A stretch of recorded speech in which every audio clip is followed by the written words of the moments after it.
The World Court. Volume 1. Number 2. September 1915. The United States not a tenderfoot. In the old days when the bad man flourished on our western frontier, the gunmen would occasionally suspend their slaughter of each other to have fun with a tenderfoot. An inoffensive Easterner landing from the stage would be surrounded by a crowd and would suddenly receive from someone in the crowd an order to dance. If he remonstrated or failed to comply instantly with the demand, a revolver bullet would strike close to his feet, the order would be reiterated. And the poor fellow would be compelled to lift his feet and gyrate to the crash of bullets from a .45 in the hands of a noted desperado, until he was exhausted. It begins to look as if some of the belligerent powers of Europe would like to make us dance to the crash of diplomatic notes and unjustifiable war measures. In any street row it is usually the innocent bystander that suffers most, and the belligerents evidently don't care how much this neutral nation may suffer if they can have their own way. But if we are not mistaken in our guess, Uncle Sam will distinctively and decisively decline to play the role of tenderfoot for the amusement or profit of European gunmen. The people of this nation will insist upon full recognition of their rights as neutrals, and not only that, but on their privilege to carry on their accustomed activities of travel, trade and industry in accordance with the universally recognized rules of international law. In so far as the administration at Washington insists upon the assertion and exercise of these rights and privileges, in so far will it be backed up by the public sentiment of the nation. In so far as it falls short of maintaining the full height of the dignity of American manhood, in so far will it fall short of its duty and the demands of our intelligent and responsible citizenship. The people of this country do not want war with any of the belligerent nations, nor do they expect that we will be drawn into the war by the manly assertion of our rights. But dreadful as war is, they would prefer it to seeing our country and our flag made a ridiculous spectacle of pusillanimity and helplessness. On the other hand, no reasonable citizen wants our government to be bumptious and insulting, or to invite reprisals by exceeding the measure of our just demands. Nor is it likely that a firm and reasonable attitude assumed by the Washington administration will draw us into the war. It is not at all probable that any of the great powers arrayed against each other on European battlefields or the high seas want war with the United States now. On the contrary, any one of them would undoubtedly make sacrifices to avoid it. We do not, however, ask of any of them any sacrifice beyond the observance of the recognized rules of international law and the dictates of humanity. If any nation would declare war against us because we call a halt upon its savagery so far as our own citizens are concerned, we could fight with a good conscience and with a confident trust in the God of justice and mercy. The United States is not called upon to go to war to protect any of the nations of the Eastern Hemisphere, or the rights and immunities of their citizens. We are not called upon to take sides in the conflict now raging. But we are called upon to protect our own citizens in their lives, their immunities, and their world rights, and if we fall below the measure of this duty, history will judge us as a pitiful and decadent race. Mutual obligation. The obligation of our foreign-born naturalized citizens and of our government is mutual. The naturalized citizens owe loyalty to the United States and the United States owes them protection. The foreigner, taking out his citizenship papers, forswears allegiance to the country of his birth and specifically to the ruler or rulers thereof, and swears to be a true and faithful citizen to the country of his adoption. With this oath upon his soul, any divided allegiance upon his part is treasonable. Politically he stands precisely upon the basis of a native-born citizen. So do his children, whether born in this country or not. His minor children, born abroad, if they have come to the United States with him, become citizens through his naturalization. While the naturalized citizens thus owe the same undivided allegiance to the country of their adoption that her native citizens owe, the country of their adoption owes them precisely the same protection that it owes the native-born. It owes them and their families the same protection of the laws, the same opportunities for a vocation, the same right to life, liberty and the pursuit of happiness. Our government also owes them the same protection while traveling or temporarily sojourning in foreign countries. Having exacted from the naturalized citizen the forswearing of his allegiance to the country of his former domicile and its rulers, The United States perhaps owes even a more punctilious obligation to him to protect him in his rights of American citizenship. For if the native country of the naturalized citizen does not recognize his right of expatriation, and insists upon holding him, for instance, to military service, the United States should be ready and able to protect him in his right of exemption from such service. A country that cannot protect its own citizens, whether native or naturalized, has no right to independent existence. In these times the bearing of this point upon the physical power of this government to assert itself and to command respectful attention to its just demands, needs no extended discussion.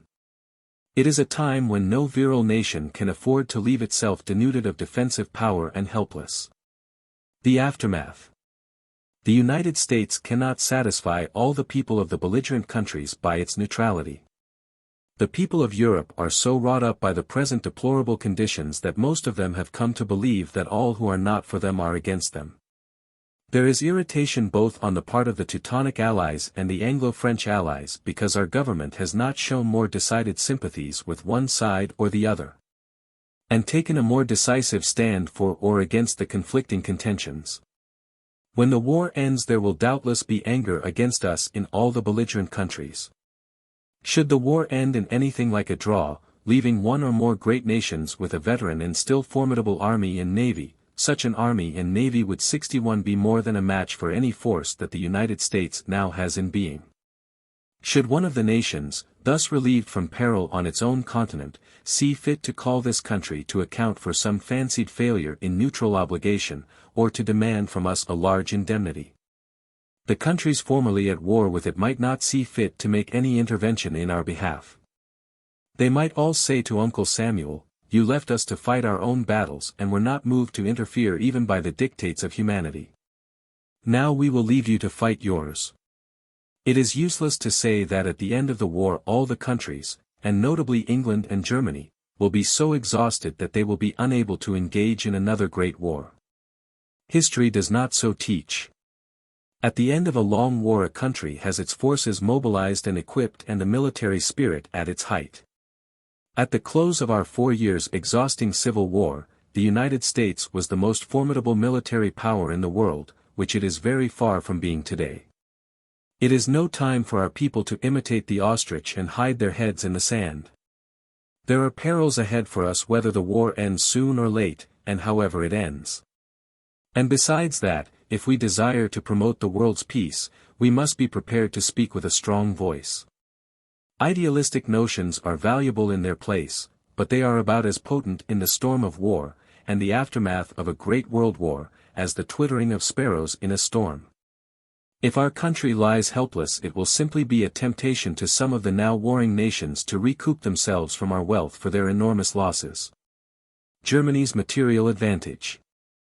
Germany enjoys one material advantage in this war, aside from her superior organization, that has so far proved a potent factor in enabling her to maintain her position on all the battle fronts. Germany's normal output of iron and coal is twice that of the British Isles.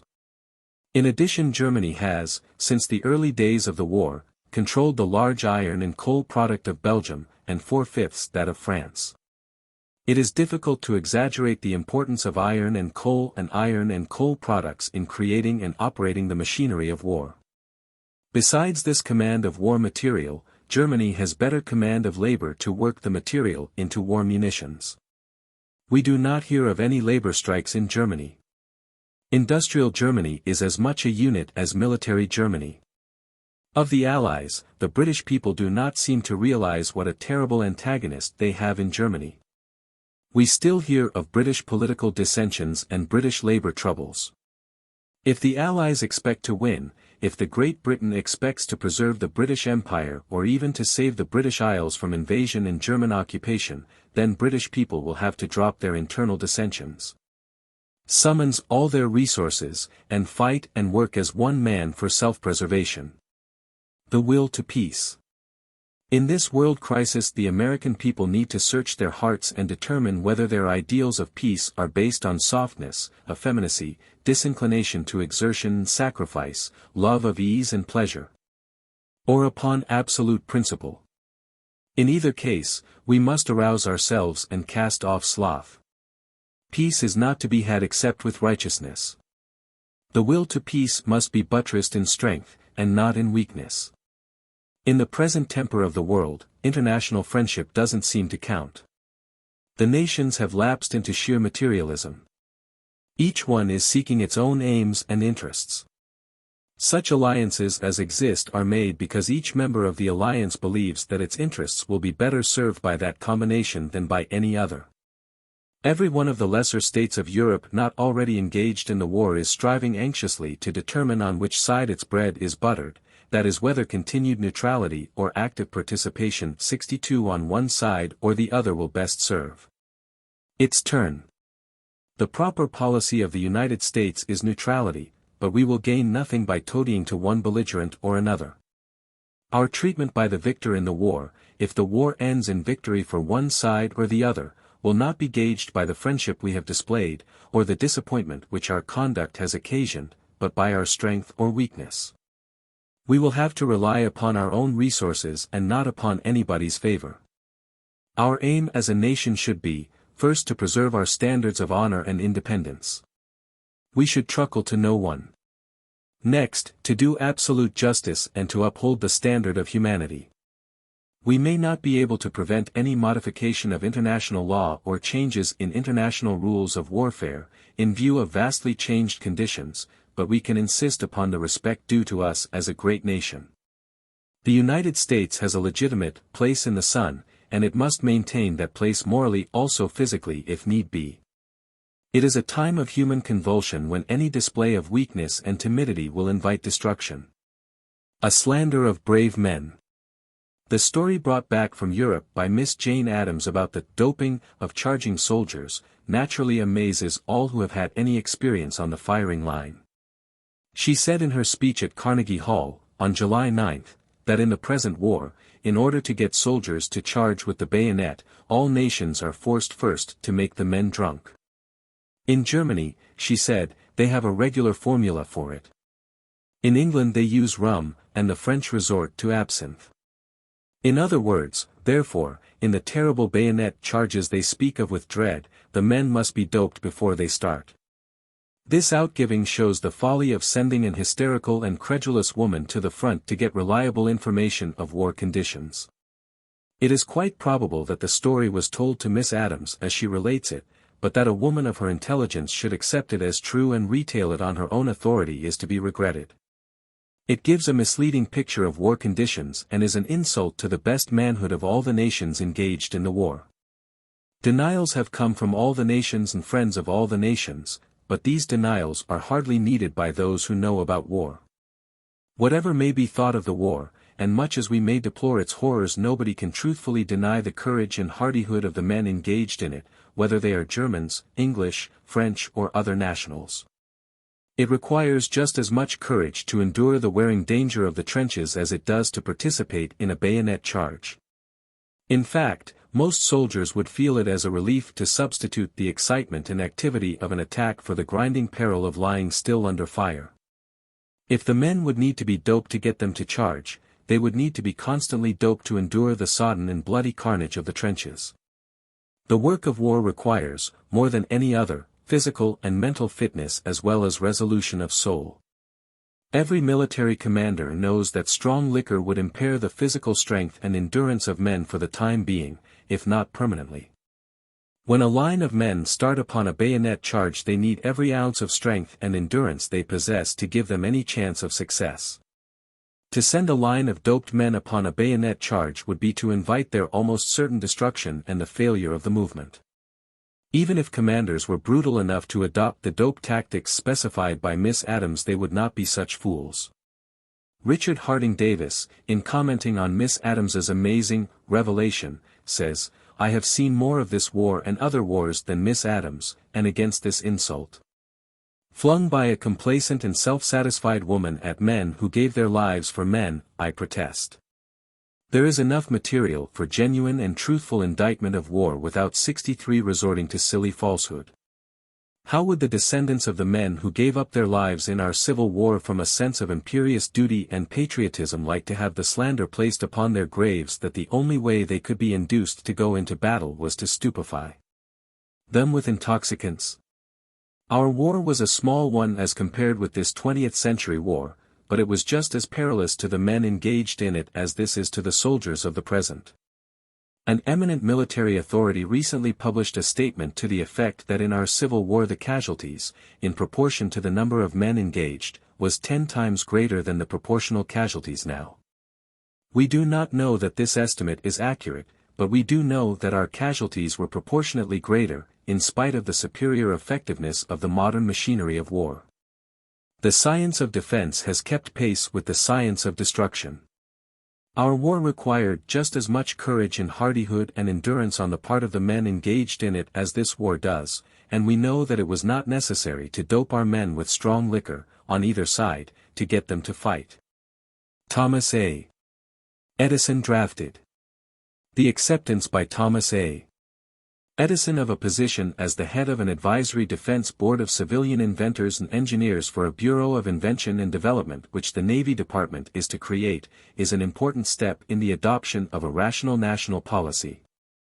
The submarine, the airship and many other of the appliances which have made modern war so terrible and effective are of American origin. American invention and ingenuity have given the world the locomotive engine, the steamboat, the magnetic telegraph, the telephone, the phonograph, the sewing machine, the reaper, the harvester, the steam traction plow, the automobile, and other appliances which have changed the face of modern civilization. American ingenuity has reigned supreme alike in inventions of peace and of war, but our country has not profited to the full from the genius of our inventors. Men of other nations have seized upon American ideas and perfected them to their own profit. This is notably the case with the warlike appliances.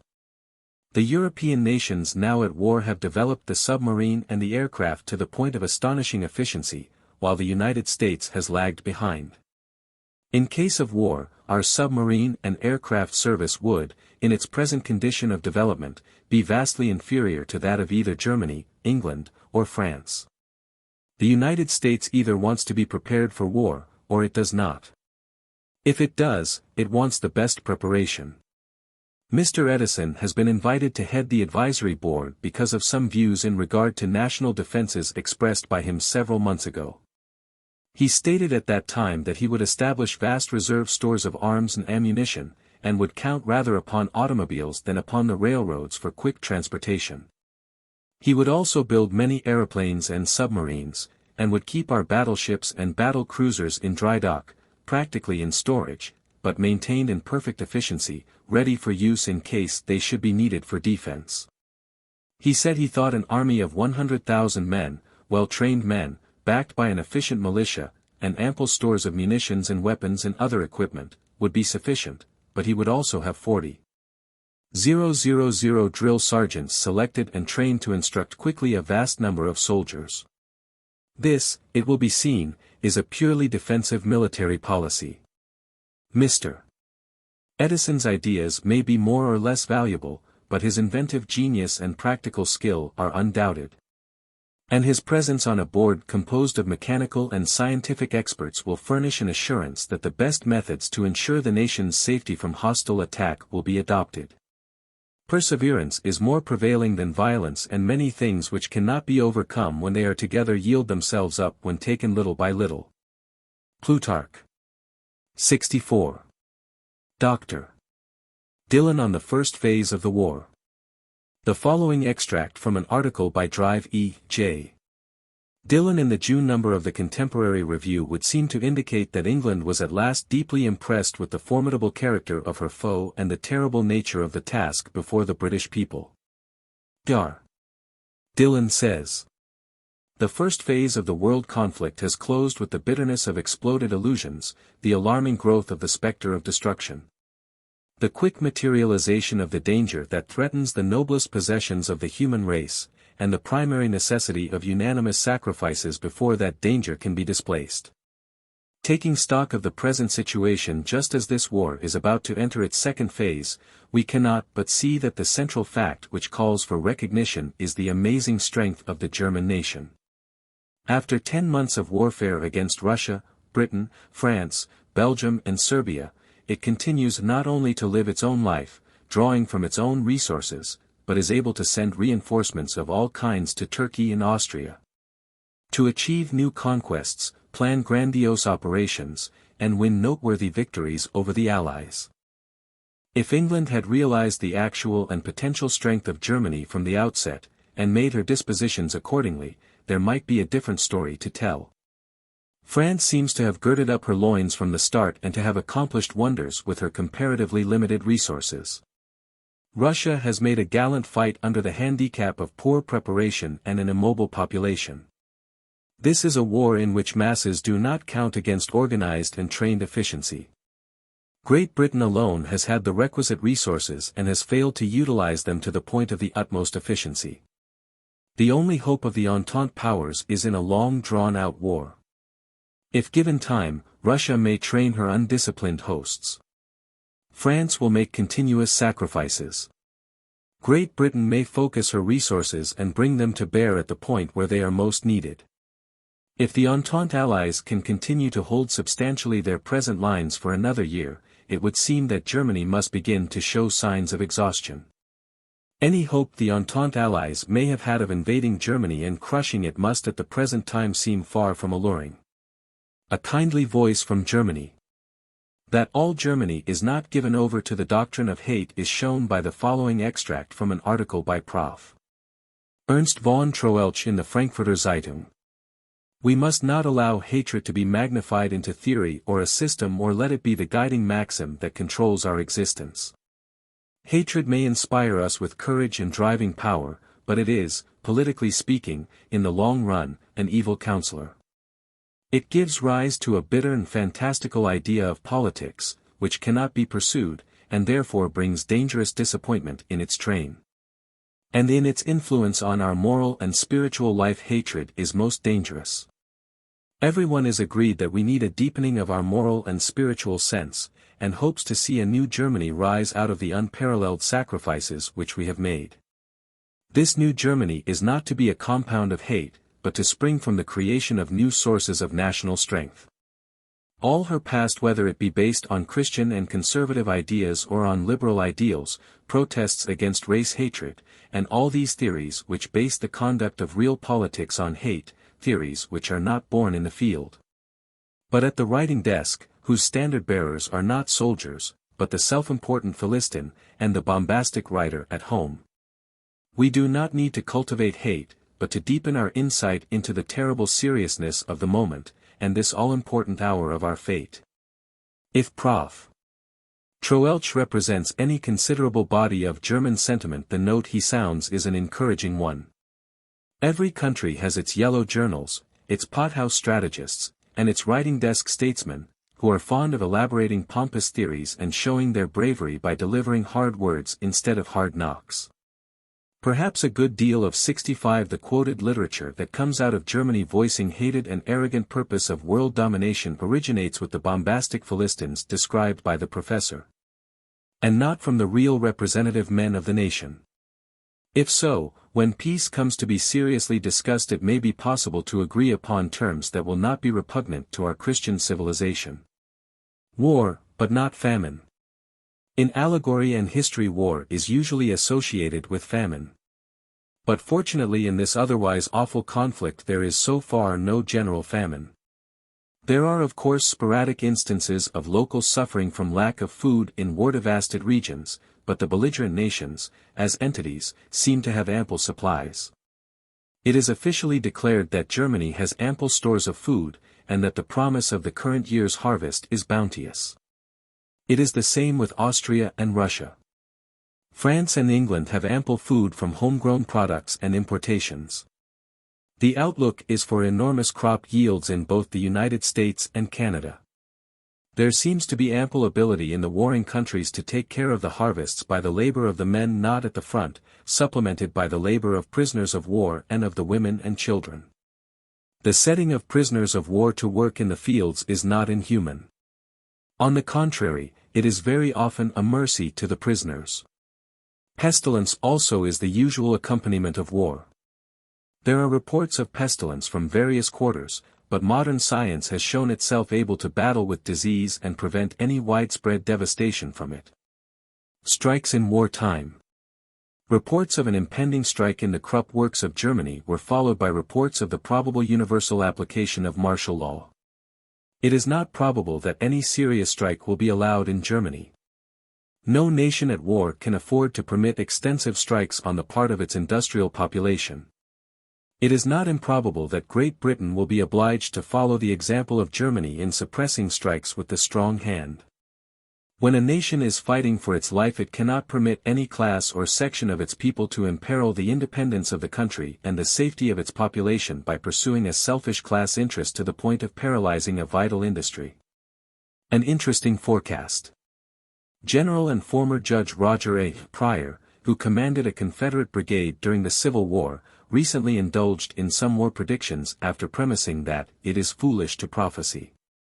He expected the fall of Warsaw, and then that the Germans would conclude a separate peace with Russia. France would come next for the same treatment. Then England would be left to face things.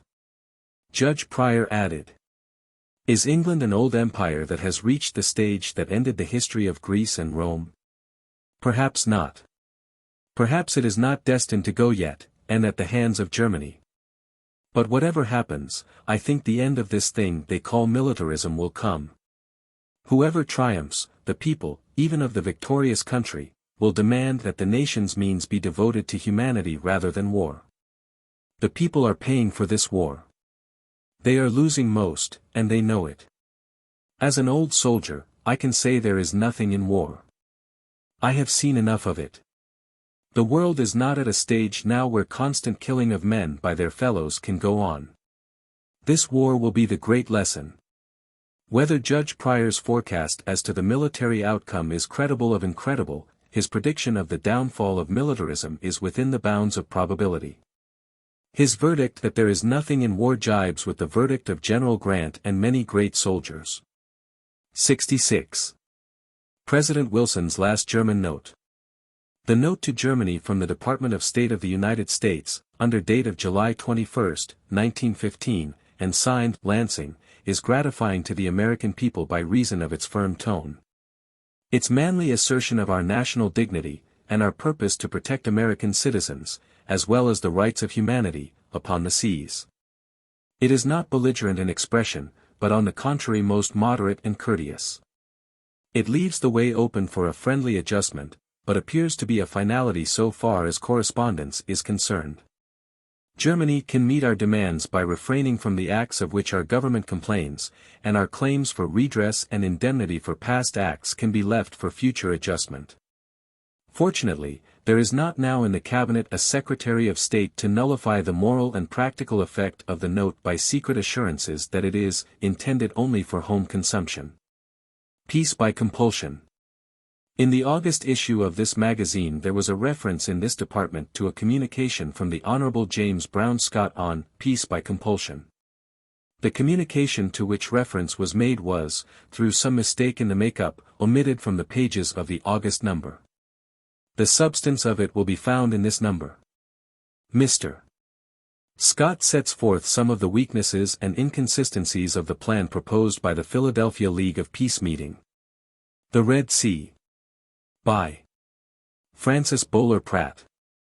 A sea of blood is rising and beating at the wall of peace, that threatens sorely, with each new tide to fall. Upon its crimson surface, O God, the fearful cost. Like floatage from a shipwreck, humanity is lost. Dashed to a doom relentless, worn age and noble youth. Cast at thy feet, all broken, are at the sea's grim ruth. God of the slain and slayer, the craven and the brave. The scarlet waters, corpse-strewn, thy very throne must lave. If thou stay not the flood tide, 'tis brimmed with women's tears. Cup in thy hand this Red Sea, and calm men's dread and fears. Dread of the devastation wrought by a bitter war. Fear for its flower, and promise fed to a greedy maw. Lord, dry the springs of hatred and check this stream of death. Man's burning lust of power quench with thy potent breath. Wielder of mighty waters, ward of the tiny stream. Source of the sun's effulgence and of the moon's pale beam. God of the sheltered seedling and the surrendered grain, grant that to realms war-deluged thy kingdom come again. 67. Editorials.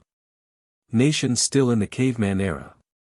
While international law has by agreement laid down certain rules regarding the conduct of war, it is recognized that there exists no central authority that is able to enforce compliance with these arguments. But, as regards the right of a nation to declare war for any reason, even for openly alleged plunder and conquest, there is no precept of restraint and no recognized right of interference. Although the right to invade, subdue and appropriate without provocation cannot be established as a right to inherit in any sovereign state by any process of juridical reasoning, nevertheless it is a recognized prerogative which international law does not, and under existing conceptions of sovereignty cannot, forbid. One of the greatest authorities on the subject says, theoretically, international law ought to determine the causes for which war can be justly undertaken, in other words, it ought to mark out as plainly as municipal law what constitutes a wrong for which a remedy may be sought in law. It might also not unreasonably go on to discourage the commission of wrongs by investigating a state seeking redress with special rights, and by subjecting a wrongdoer to special disabilities. But in fact it does nothing of the kind. International law accepts war, independently of the justice of its origin, as a relation which the parties to it may set up if they choose, and which any nation may, if it chooses, impose upon another against its will. The law confines itself to nominally regulating the effects of the relations. Dr. David Jane Hill in Review of Reviews. The above declaration from a well-known authority upon international law shows how unsatisfactory is the present status of the recognized law of nations, and how inadequate, not to say impotent, it is to preserve the peace among nations. We glean from other authoritative writers on the subject that the moral law which is almost universally held to be binding upon the individuals of a nation with respect to internal affairs must, in the case of the nation as a whole, give way to the necessity of self-preservation, and that under this rule everything deemed necessary to the preservation of the life of the nation is justified. Dr. Hill remarks that even the control of international law upon the conduct of war is wholly illusory, as is evident from the fact that the so-called laws of war cannot be enforced by a non-belligerent co-signatory of the convention in which the agreement is made without the non-belligerent itself going to war to execute such enforcement. Therefore the nations of the world, regarded as individual entities, are in precisely the same relation to each other as were the individual cavemen of the prehistoric era. Each caveman was a law unto himself and existed by virtue of his strength and cunning. If one caveman made a compact with another to unite for mutual defense, there was no outside power to make either one keep the agreement save by compulsion, or to respect the life and property of friend or enemy. There was no moral law among the cavemen, and there is at present no enforceable law among nations. The plan of a world court for judicial settlement proposes to introduce among nations enforceable international laws which would tend to prevent war altogether by compelling nations to live up to the recognized rules of international morality. It would do for nations what civilized institutions have done for the individuals of nations. The war path or the world state. This is the keynote of a powerful article by H. G. Wells, in a recent issue of the New York Times. His argument is that man's increasing power of destruction, unchecked, will overwhelm hope, beauty and freedom in the world. 68 The submarine and the aircraft have made the horrors of war inescapable by the civil population of any country. The development of destructive weapons during the present war has been marvelous. It seems inevitable that capacity for offense will be so developed in time that no ship will be safe from torpedoes on ocean, river or lake, and that no city or hamlet, or even remote farmhouse, will be exempt from destruction by aerial bombs. What is to prevent a fleet of enemy's aircraft from burning up the crops of any given region, condemning the inhabitants to starvation? This thought can be expanded ad libitum by those who keep pace with the march of invention, and who realize that just now destructive invention outpaces constructive invention and the science of conservation. The old scope of war was sufficiently horrible, when it mainly threatened fortresses, battlefields and men liable to military service. But now its threat is universal, against whole populations, on land and water. Therefore the question of universal peace is now of vital interest not alone to the statesman, the ruler, the general and the financier, but to the man in the street, to the ordinary citizen, to every woman, and to every little child. It always concerned all these in a general way, but now it is brought intimately home to all, because war can at any moment put any individual in imminent personal deadly peril of life or limb. Is there a possibility of preventing wars in the future short of the adoption of a counsel of perfection, that is to say, the substantial regeneration of human nature to the moral elevation of the mind that was in the Prince of Peace? There is manifestly only one way to approximate universal peace among men so long as they remain in an unregenerate state. And that is a union or welding of nations into what might be called a world state. The model is the nation itself. Internal peace is preserved in a civilized and virile nation by the establishment of constitutional safeguards and of institutions of government. Not all the individuals of a nation can be trusted to keep the peace. The non-peaceable are held in check by laws and by the provisions made for the execution of the laws. To this end nations have legislative bodies, executives and courts. The executives have placed under their command armies and police forces to restrain the wicked. With all the machinery of executives and courts and police forces, crime is not entirely prevented, nor violence suppressed. People are assaulted and murdered, but in a well-ordered nation the infractions of the law are trifling as compared with the aggregate of peaceful life. So in a world state, war and violence might not be entirely prevented, but the aggregate of peaceful life would be so extended as to save civilization and permit moral and material progress. Mr. Wells well says, "The course of human history is downward and very dark indeed unless our race can give mind and will, now unreservedly in unprecedented abundance, to the stern necessities that follow logically from the aircraft bomb and the poison gas and that silent, invisible, unattainable murderer, the submarine." The way to achieve a world state was clearly pointed out by the Cleveland World Court Congress. It is doubtful if any other method is workable than to begin with the establishment of a World Supreme Court for judicial settlement backed by ample physical force to curb unruly nations. No one contends that such a tribunal can be made effective without the cooperation of the first-class powers, or a decisive majority of them. The task of the United States, after the conclusion of the present bloody war, will be to bring these great nations together in a world conference to perfect the plan for a world state. China and Japan. Japan has seized this time, when the European powers are engaged in a hand-to-hand struggle for existence, to begin the work of the consolidation of the yellow races. Japanese statesmen have explained her position as that of 69 mediator between the West and the East. Japan does not desire to be the mediator between the West and the East. She wants to be the East.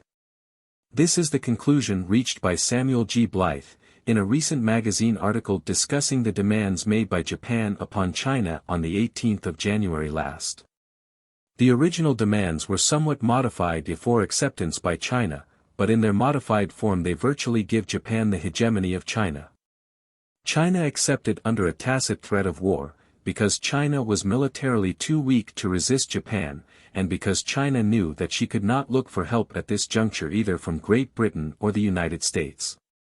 The British Empire is engaged in a struggle for its own existence. The United States, in a military sense, is almost as weak as China, and faces too many possibilities of complications with some or all of the European powers to make it safe to allow its attention to be diverted by the possibility of war with Japan. There is no reason to believe that Japan has any aggressive designs upon the United States. In fact, the execution of her design of becoming, as Mr. Blythe expresses it, the East, bids fair to occupy her attention to such an extent as to preclude the idea of Japan seeking trouble with this country.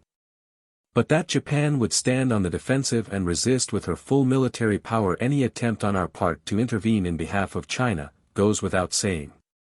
If we have war with Japan we shall have to carry the war to Japan, and that, in the present condition of world affairs, is unthinkable. In the present cynical attitude of the white and so-called Christian nations toward each other, it is not surprising that a heathen nation like Japan should resolve to take advantage of her superior physical strength to push her own interests. She claims to be a civilized nation, and so do Christian nations engaged in the great European war claim to be civilized. But their civilization is not allowed to stand in the way of their ambitions. It is natural that Japan should aspire to be the controlling power of Asia. She is the only Asiatic power that is fit for such a task or that could hope to accomplish such a design. For Japan to hold her hand now and restrain her ambition when the folly of the great European nations has offered her an opportunity which may never occur again, would be an act of extreme self-abnegation even on the part of a Christian. Can we expect a higher standard of world ethics from a heathen?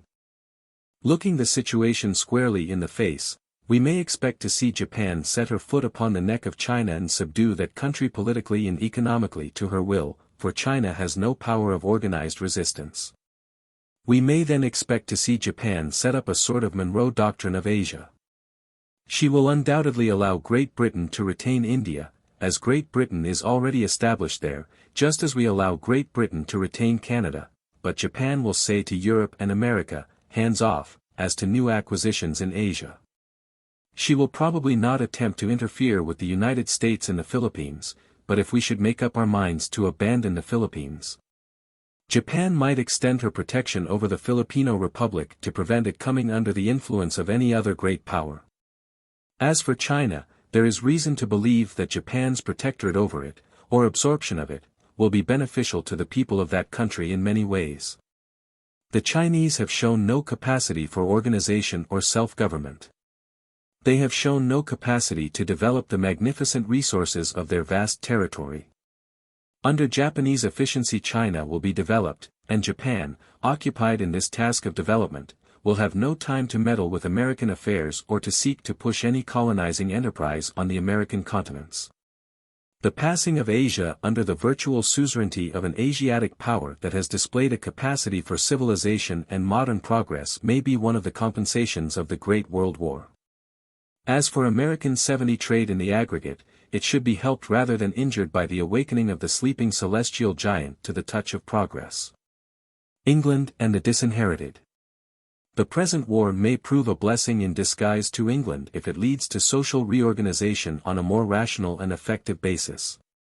The weakness of England, as developed during the past year, has been in lack of unity and organization. There has been not only too much political, but too much class division. The remark has frequently been made, why doesn't England wake up? There has not been the same effective cooperation among all classes that has been apparent in Germany and in France. The English government has been in times past careless or neglectful in allowing the development of slums and of a submerged tenth. While what are called the upper classes have been too intent on the pursuit of pleasure to give due heed to the privation and suffering of those occupying a lower social scale. This is measurably true of society in all countries, but it is notorious that the upper classes in England have been zealously devoted to sports, weekend holidays, social functions, and the pursuit of gain.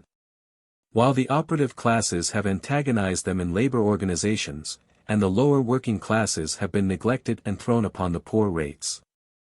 This has bred social divisions which even the pressure of war finds difficult to heal. If this war is fought through to success by the working people of England, as it must be if England is successful, because the working people furnish the bulk of the army and navy and the toilers in the factories, they will undoubtedly demand a rearrangement of social forces which will give them a more equitable participation in the prosperity of the country. German efficiency teaches the world that no nation can permit the growth within its boundaries of a proletariat that feels itself disinherited. Action versus words.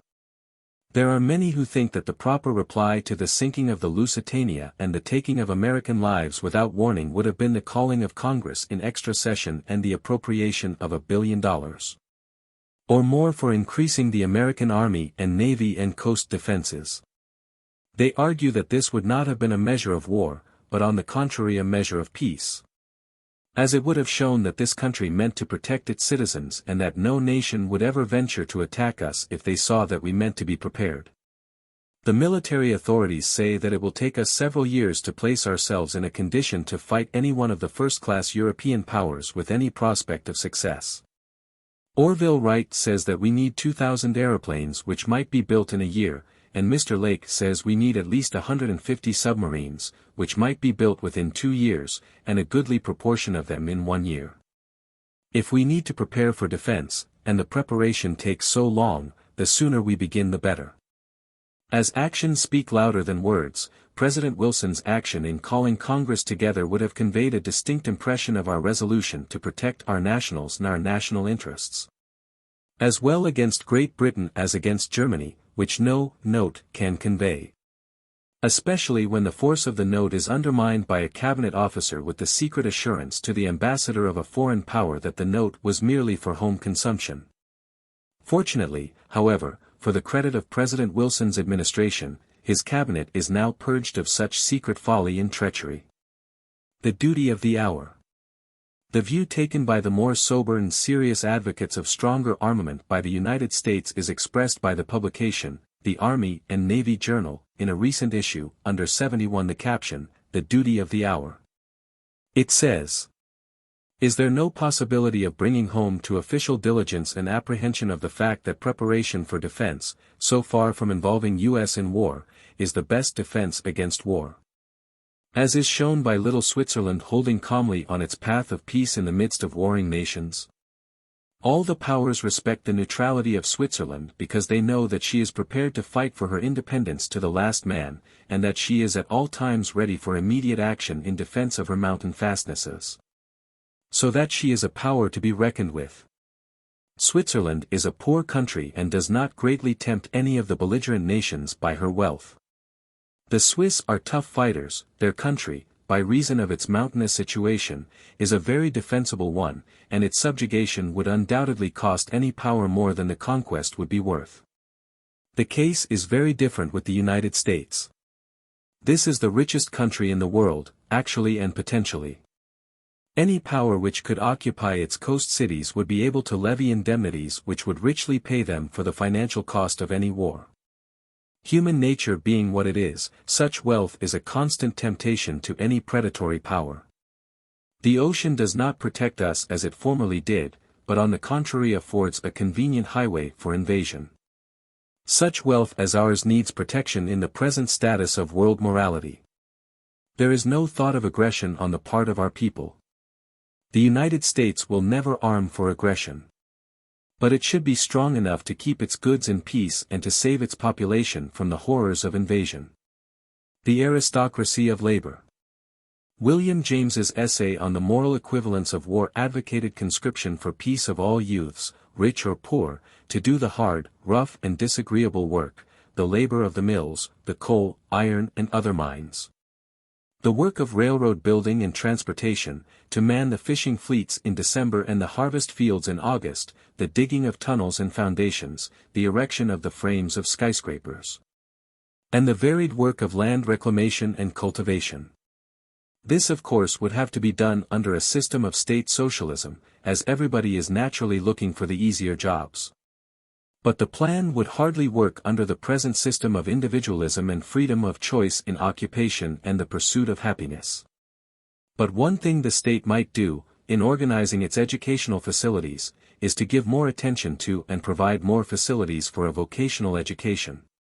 There is a surplus in all communities of clerical labor and of people who are seeking to do what they call brain work, rather than muscle work. But the need of the world is for strong muscle workers, for manual skill combined with intelligence. Our schools afford ample facilities for the acquirement of book education, and the importance of book education has been so magnified that the lighter tasks have come to be extensively regarded as in some way more genteel than the harder ones. Sentiment, however, is changing, as is shown by the fact that skilled mechanics as a rule command better pay and steadier employment than the mere clerical workers. Applied science and skill have come to occupy so important a place in our modern social life that the skilled manual worker is now the real aristocrat among workers. This trend in the distribution of tasks will do away with the need of drafting men for the hard work. The higher pay and the higher honor of such work will steadily draw the superior brawn and brain of our youth into what may be aptly called the manlier occupations. The uncertainty of future events. The fact is recalled that Dr. David Starr Jordan, one of the most prominent of the pacifists who decry armament and preparedness, said in an article on War and Waste, published in 1913, "What shall we say of 72, the great war of Europe ever threatening, ever impending? And which never comes? We shall say that it will never come.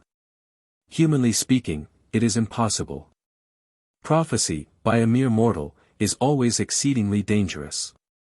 We all hope, and we may firmly believe, that the United States will never be compelled to engage in another war, but to make a definite prediction that war will never come to us would be folly. If war is ever to come, the question for this country to solve is, whether we shall prepare to meet it before it comes, or after it comes." Hudson Maxim, who has recently issued a large book to argue for preparedness, is seemingly quite hopeless that his advice will be taken. He says, "Pacifism has wringed the nose of the American people and is leading them, blind and unknowing, to the slaughter. War is inevitable. It matters not that if this country could be roused, it might be saved. When it is impossible to vitalize the impulse necessary to the accomplishment of a thing, that thing is impossible. So I say, war is inevitable and imminent. The American people could not now be roused sufficiently to avert the impending calamity even by a call that would rift the sky and shake down the stars from heaven. Fate has decreed that our pride shall be humbled, and that we shall be bowed to the dirt. We must first put on sackcloth, ashed in the embers of our burning homes. Perhaps, when we build anew on the fire-blackened desolation, our mood may be receptive of the knowledge that we must shield our homes with blood and brawn and iron. Let us hope that this dismal prophecy will not be fulfilled. Let us hope that it is as wide of the mark as was Dr. Jordan's prophecy that there would never be another great war in Europe. Yet if one is to play the prophet, it is better to prophesy evil things that put us on our guard, than smooth things that cause us to run heedlessly into danger." Winston Churchill, the young English statesman, once began to raise a mustache, and while it was still in the budding stage he was asked at a dinner party to take out to dinner an English girl who had decided opposing political views. "I am sorry," said Mr. Churchill, "we cannot agree on politics." "No, we can't," rejoined the girl, "for to be frank with you I like your politics about as little as I do your mustache." "Well," replied Mr. Churchill, "remember that you are not really likely to come into contact with either." After his first lecturing tour in this country Matthew Arnold visited old Mrs. Proctor, the widow of the poet Barry Cornwall, and mother of Adelaide Proctor. Mrs. Proctor, giving Mr. Arnold a cup of tea, asked him, "And what did they say about you in America?" "Well," said the literary autocrat, "they said I was conceited, and they said my clothes did not fit me." "Well, now," said the old lady, "I think they were mistaken as to the clothes. What Mr. Trouble did. Oh, Mr. Trouble, he come around one day and say, 'I gwinter get you, so you better run away. I likes to see you hustle. Dat's the way I has my fun. I knows I kin catch up to you, no matter how you run.' I says, 'Mr. Trouble, you has been chasing me ever since I kin remember, and I se tired as I kin be. So I se gwinter stop right here, and turn around fasten you. And lick you if I kin, and fin out jest what you kin do.' Oh, Mr. Trouble, he looked mightily ashamed. He acted like a buckenhoss dat's suddenly been tamed. And den he turned and traveled off, hollerin', 'Good day. I ain't got time to fool around with folks dat acts dat way.'" Washington Star. 73. The World Court Movement. By Hahn, Theodore Marburg. The World Court idea is not new. It has been the thought of eminent men, scholars, churchmen, publicists, occasionally statesmen, at intervals for generations. Our own William Penn put forward in 1693 a plan to prevent wars.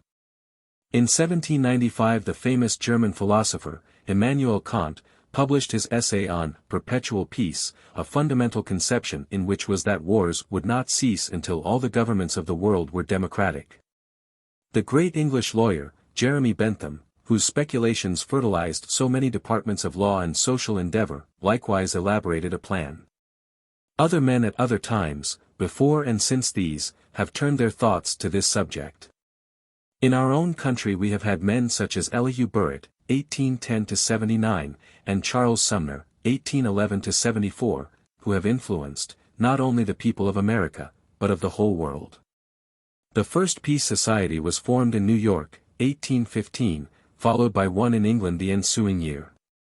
It was Burritt who organized the Brussels Congress of Friends of Peace in 1848, and this was followed by the important gatherings in Paris, Frankfurt, London, Manchester, and Edinburgh. The Great Congress in Paris, 1849, was presided over by Victor Hugo. Then there burst upon the world a series of wars, beginning with the Crimean War and the war in Italy, followed by the Austro-Prussian War and the Franco-Prussian War, and the peace movement was stilled for a full generation. Presently, there came renewed interest. Men began to examine the records of peaceful settlement of disputes. They found hundreds of instances of successful arbitration, our country, direction having been given to it by the Jay Treaty, being distinctly a leader in this field.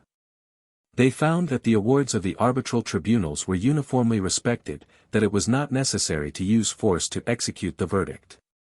It has been suggested that possibly one explanation of this fact is that the more acute questions, over which there was great popular feeling, were not submitted to arbitration. However this may be, the fact is that we had an unbroken record of the acceptance of the verdict of arbitral tribunals until within the last few years. The apparent exception in this record is the arbitration over the Canadian boundary between Great Britain and the United States. It was found that the arbitrator, the King of the Netherlands, had exceeded the terms of the compromise, the agreement under which the arbitration was submitted, and the award was set aside by mutual agreement of the two countries. So that this case cannot really be looked upon as a refusal by the loser to accept the award. Within the past few years we have seen arbitrations thrown down by 3 South American and Central American countries. I do not feel that this, either, is very significant, because of the character of the countries which brought about this break in the long and splendid record. Owing either to their undeveloped condition or to the nature of the people, or both.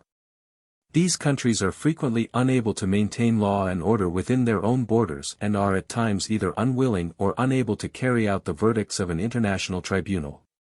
It would therefore seem unfair to let a valuable principle suffer because it has been disregarded by a people whose backward condition makes it unlikely in advance that they will prove equal to the task of living up to it. 74 From this general criticism of the Latin American countries must be accepted what are known as the ABC countries. 2 of them, Argentine and Chile, enjoy a stable government. The stability of the other, Brazil, is less certain but still sufficient to place it among the progressive powers of the world. This term, progressive powers, I shall have occasion to use later and therefore should like to define it now. It is a mistake to follow the common disposition of the times and measure progress in terms of numbers, growth of population, pounds of steel, or yards of cotton turned out. Progress is to be sought in things other than the material, in the growth of the ethical, intellectual, and spiritual forces, above all, in justice, social justice, the justice of man to man, justice of employer to employee. Justice of the state towards its people, justice written in the law, and justice of nation to nation. Now, this recognition of the success of arbitration, combined with a realization of the unintelligent methods by which countries regulate their relations with each other, and above all the waste and danger of competition in armaments, led to the call for an international conference which met at The Hague in 1900. No progress whatever was made at the conference on the question of disarmament, for which primarily the conference was called. But there did emerge from it new institutions which were not looked for but which were a real gain to the world. I refer first of all to the Permanent Court of Arbitration, which you will remember has decided several difficult questions, among them the Casablanca affair between France and Germany, at one time quite acute. There emerged also an International Commission of Inquiry, which, in 1904, proved of the highest value. You will remember that the Russian Admiral Rozhesvensky, emerging from the Baltic, thought that he discovered an enemy in some innocent English fishermen. He attacked them, sank a ship and killed several men. Now, in the minds of many men that incident might have led to war the next day, a generation before it would undoubtedly have led to war. But there happened to have been set up by the First Hague Conference this institution, the Commission of Inquiry. The question was referred to it and it was found that Rozhesvensky, however foolishly, still honestly believed he saw in these fishermen Japanese warships. Moreover, time was given for national passion to subside. As a result, there was no war between Russia and England, and in the opinion of statesmen of the day, the fact that there was no war was due largely to the existence of this institution. Then, too, at the First Hague Conference, good offices and mediation were recognized for the first time as friendly functions. It was agreed that if a country should offer its good offices to two countries on the verge of war, or at war, this act should not be regarded as unwarranted interference but as a friendly act.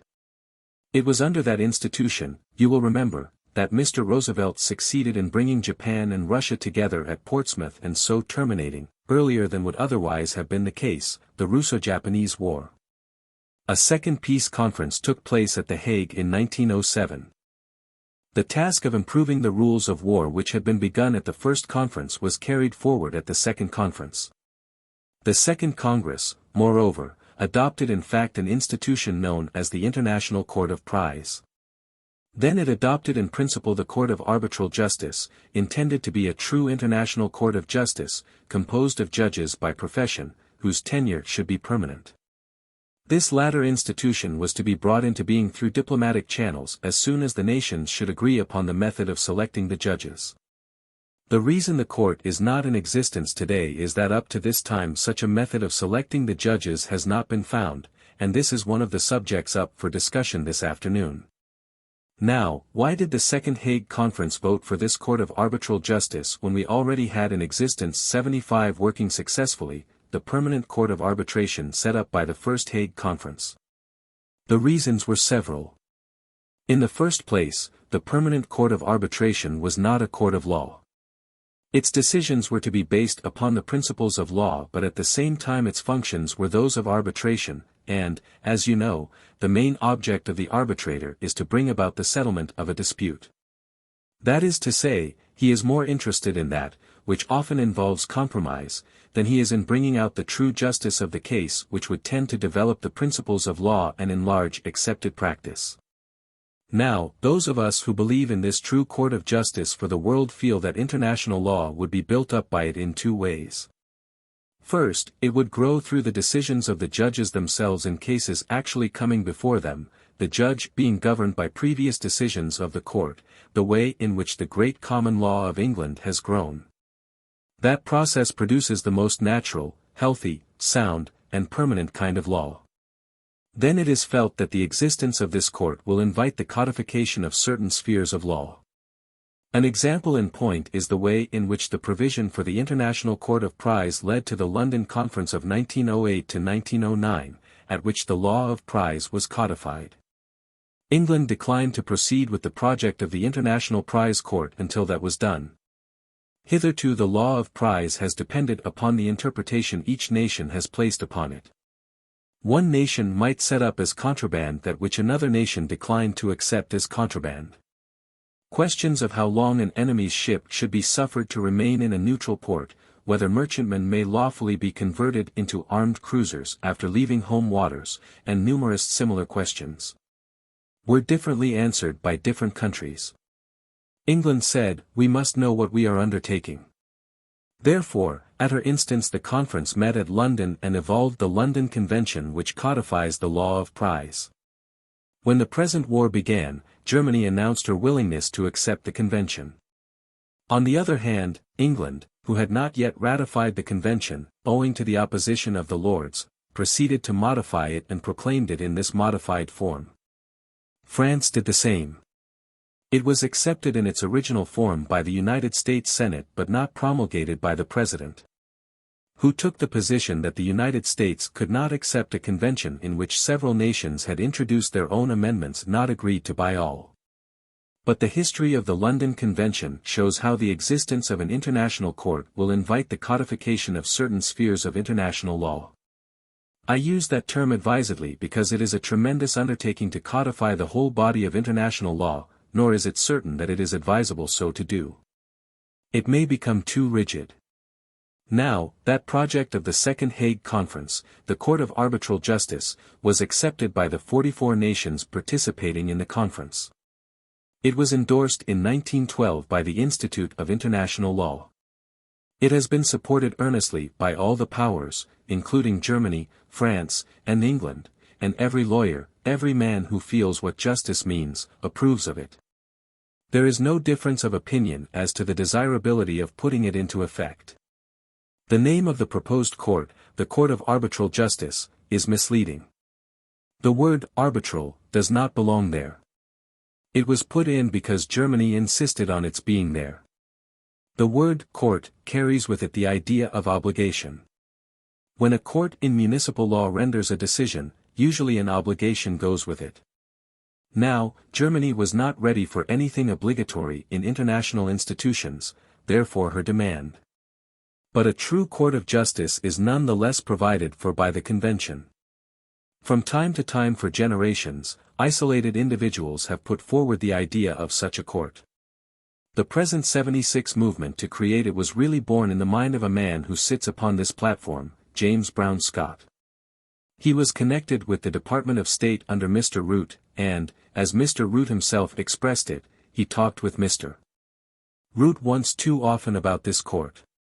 The result was that the American delegation to the Second Hague Conference went there with instructions from Mr. Root to establish the court if possible. Mr. Scott took an active part in drawing up the convention relating to the court and has been an earnest worker in the cause ever since. He has gotten a lot of us interested in it and may be said to be the father of the modern project. In 1910 we formed a society known as the American Society for Judicial Settlement of International Disputes to promote this court. The society has had 4 annual meetings, the proceedings of which have appeared in 4 substantial volumes. Besides, it publishes a quarterly usually limited to 1 article on the subject by some prominent man. The proceedings have been translated, have been liberally quoted by foreign publicists, and have made a profound impression upon public opinion not only here but in other countries. The distinguished foreign minister of the Netherlands, Jonkheer Louden, said we had demonstrated the feasibility in the necessity for this world court. The proceedings and the papers in the quarterly published by the Society have been of a scientific character designed to examine the project and to expose the principles which should guide the founders of the court and govern the court itself when established. But Mr. John Hayes Hammond, an ex-president of the Society, was not satisfied that this project should remain in the academic stage. He conceived the idea, with Dr. John Wesley Hill, of a public propaganda in the United States in favor of it. We have had several meetings in the West, a very large one in Akron, and a number in the East, all of which culminated in the World Court Congress held May 12, 1915, in Cleveland, Ohio. Now, conjointly with this project there is in the minds of many of us a desire to have the world go a step farther and introduce the element of obligation. Mr. Hamilton Holt is one of the principal advocates of this latter idea, which is nothing less than a League of Peace. The subject was put forward by him in September in the Independent. Then he came to me with the suggestion that we should have a public conference. We first got together a group of about 20 scientific men, professors of political science, of international law, of history, of economics. Threw the subject into the arena and had it torn to pieces by them at 3 meetings held at the Century Club in New York. In this way was worked out what we regarded as a desirable plan.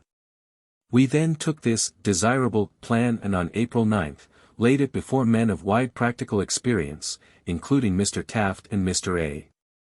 Lawrence Lowell, in order to ascertain how much of it was, in their opinion, a realizable project. It was found that they were not ready to accept as realizable the whole of the plan of the first group. Which was practically this, a League of Peace which shall bind its members to resort to a tribunal for the settlement of all disputes to which a member of the League may be a party, and obligate them to use force, if necessary, both To bring the nation lawbreaker into court and to execute the verdict of the court. Now, when you introduce the element of force into your plan, you find that the unanimity of opinion to which I have referred as applying to the court of arbitral justice as at present proposed, and to similar purely voluntary institutions, no longer exists. That there is very great diversity of opinion as to whether force should be used against a nation under any circumstances. The reason for this diversity of opinion is the shortcomings of the leagues of the past. The Quadruple Alliance, the Grand Alliance, and the Holy Alliance, all formed immediately after the Napoleonic Wars, were by no means wholly beneficial. The Holy Alliance set up between Prussia, Russia, and 77 Austria in 1815, ostensibly to promote Christianity, but really to support dynasties and combat the democratic tendency of the times, operated in fact to suppress liberty in Hungary, in Italy, and in Spain. You will remember that it was the Holy Alliance acting through France as a mandatory which overthrew the liberal form of government in Spain and restored full autocratic powers to the king. Then there were the partial successes and many failures of the Concert of Europe. The Concert of Europe has done some good things. It smashed the Turkish fleet in 1827 and liberated Greece. It has prevented more than one Balkan war. It has improved the lot of the Armenians in Turkey. But it has had many failures, this present disastrous war the most conspicuous of them. Then there were these groups like the Triple Alliance and the Triple Entente, which, though set up for purposes of peace, have really given to the present war its broad character. All of us felt that owing to their existence, when war came again to Europe it must be a general war. The breaking out of war surprised many people, its extent surprised no one. Manifestly, then, the first step in planning a League of Peace is to find out why the leagues of the past have failed. I think the answer lies in one thing, the narrowness of the group composing the League, permitting of the triumph of selfish interests, permitting of collusion, the swapping of favors, and resulting in injustice and oppression. That is what men fear. Now, many of us believe that if we can set up a league so broad as to include all the progressive nations, big and little, it will be permanent and successful. I have defined what I mean by the word progressive. Such a league would include the 8 great nations of the world, among them the United States and Japan. It would include the secondary powers of Europe, Switzerland, Norway and Sweden, Denmark, Belgium, such as it was and such as it will be again, Spain, Greece, and in fact, all the countries of Europe. With the possible exception of some of the Balkan states and the certain exception of Turkey. The ABC countries of South America would also be included.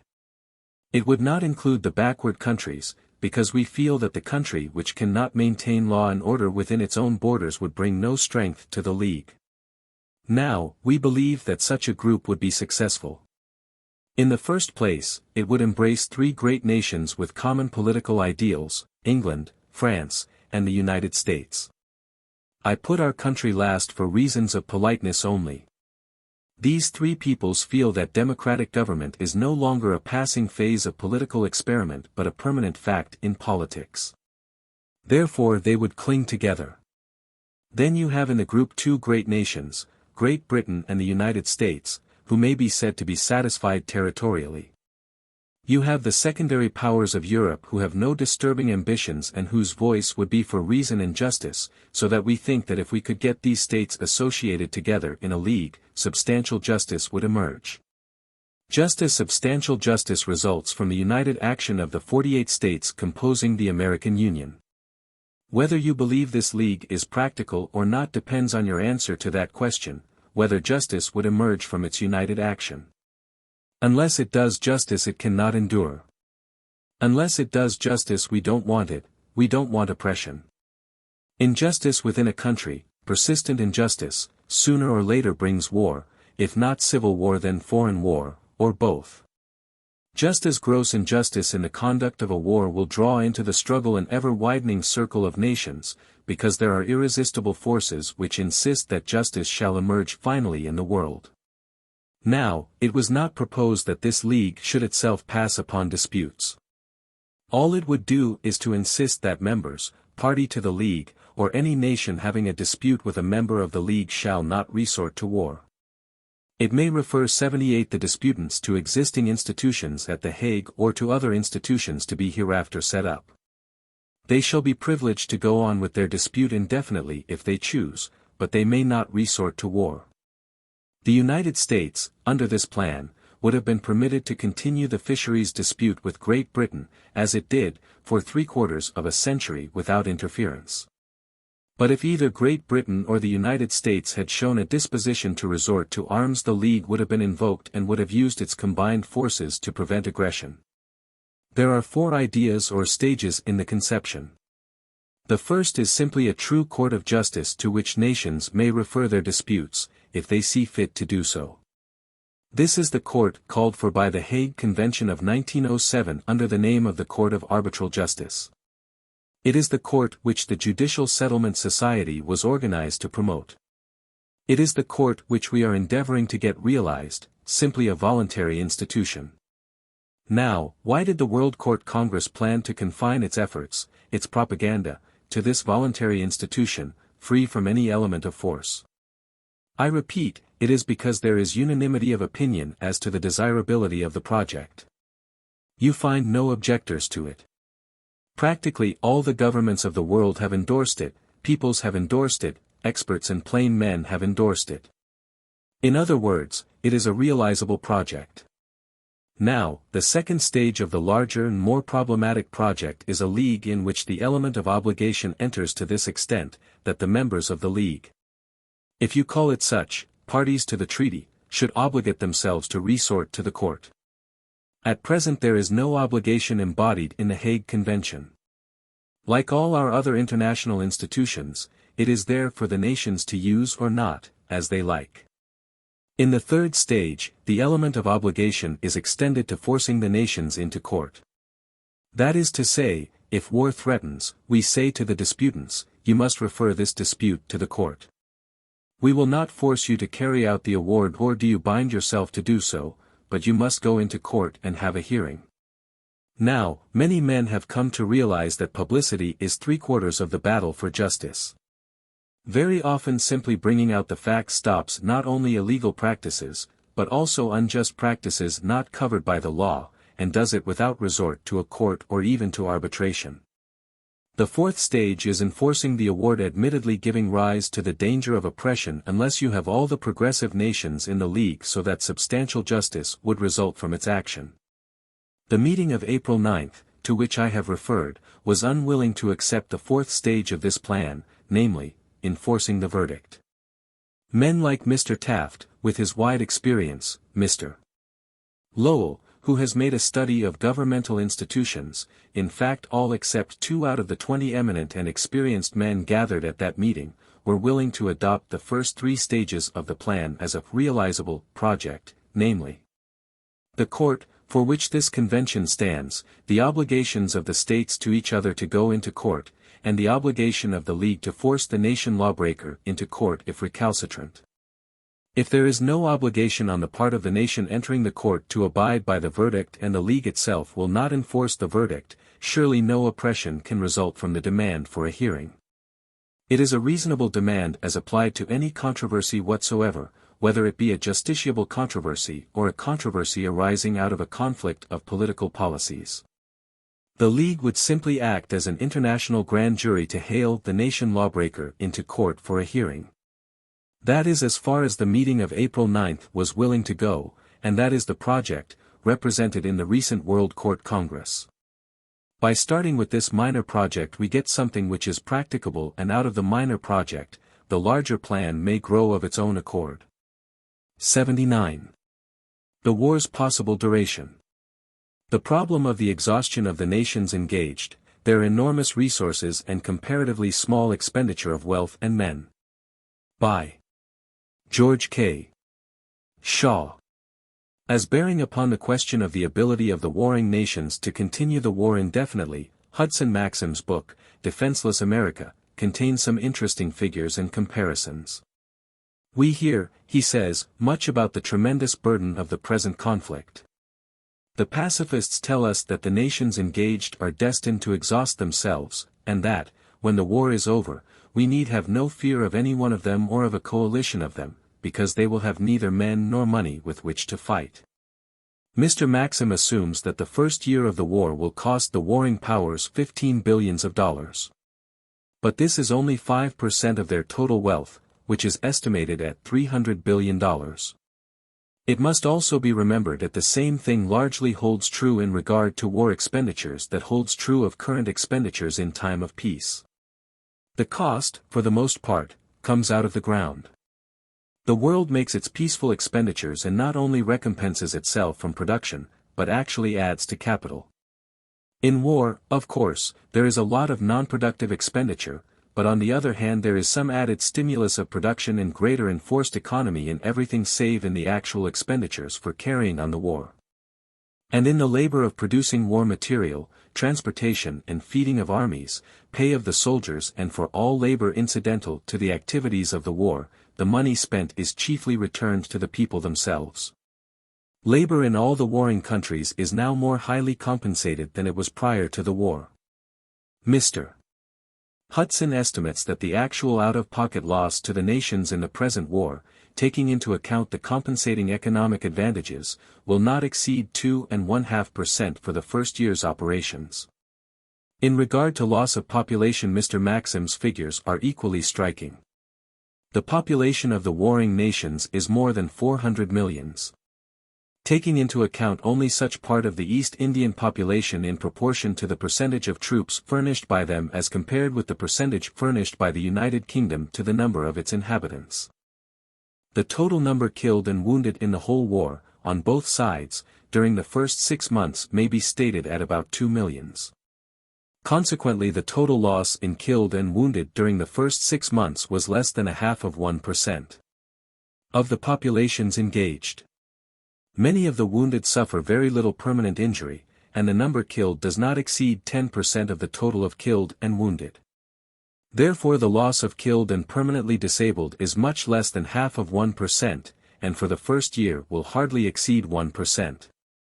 If these estimates are anywhere near correct, it would be a long time before the nations engaged in this gigantic war could be exhausted either in wealth or men.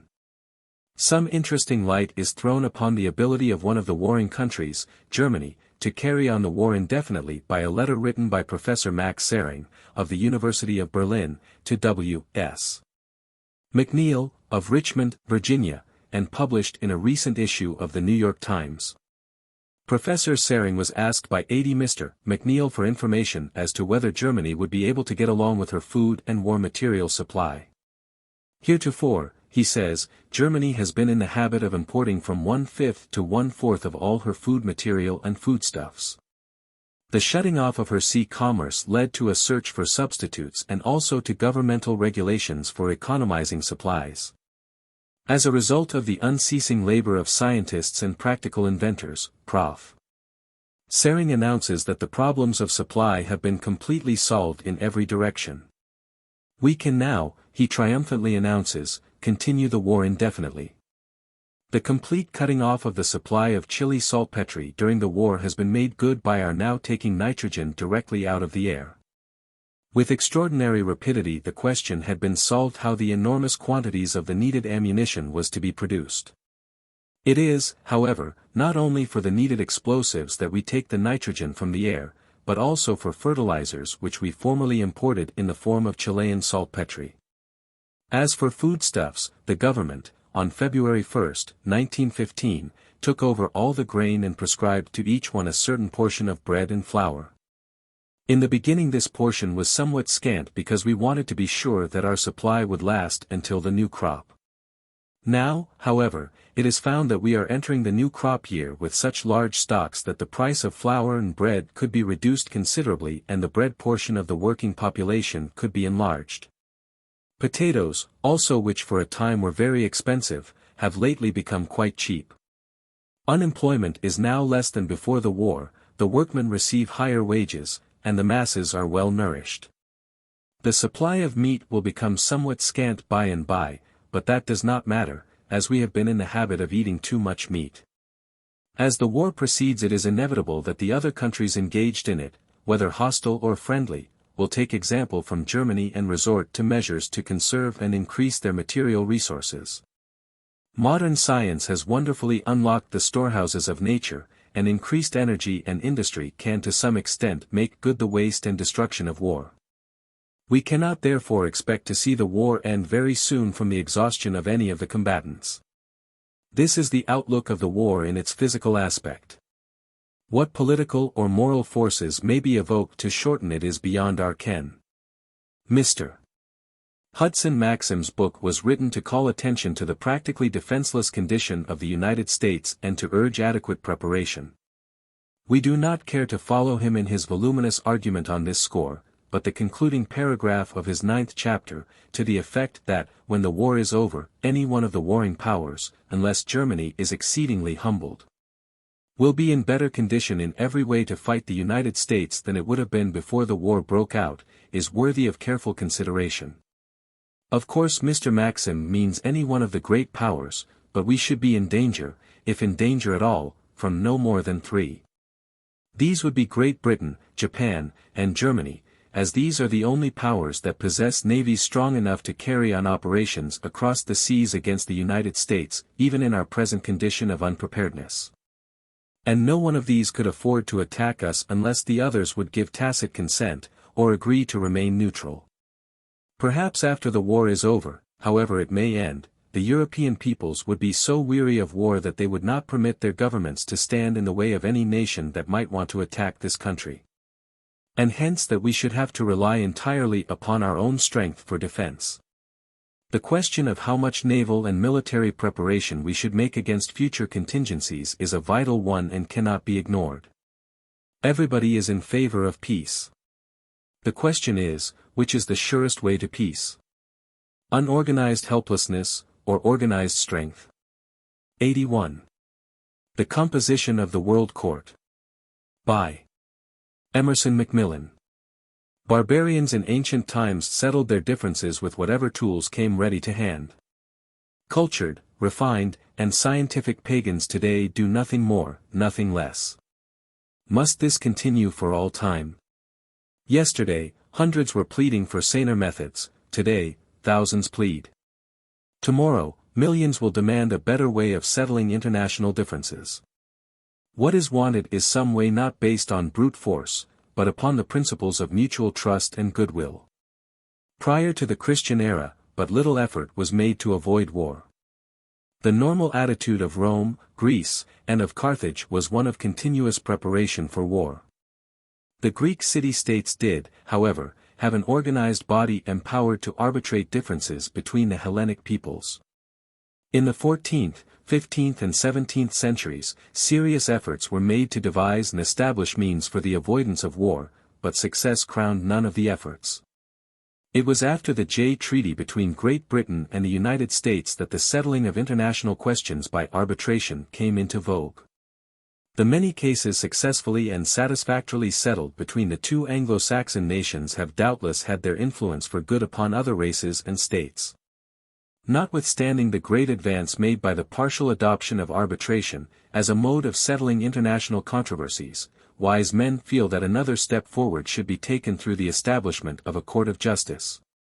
A body which will ascertain facts and apply rules of law instead of resorting to negotiation or expediency in the familiar manner of courts of arbitration.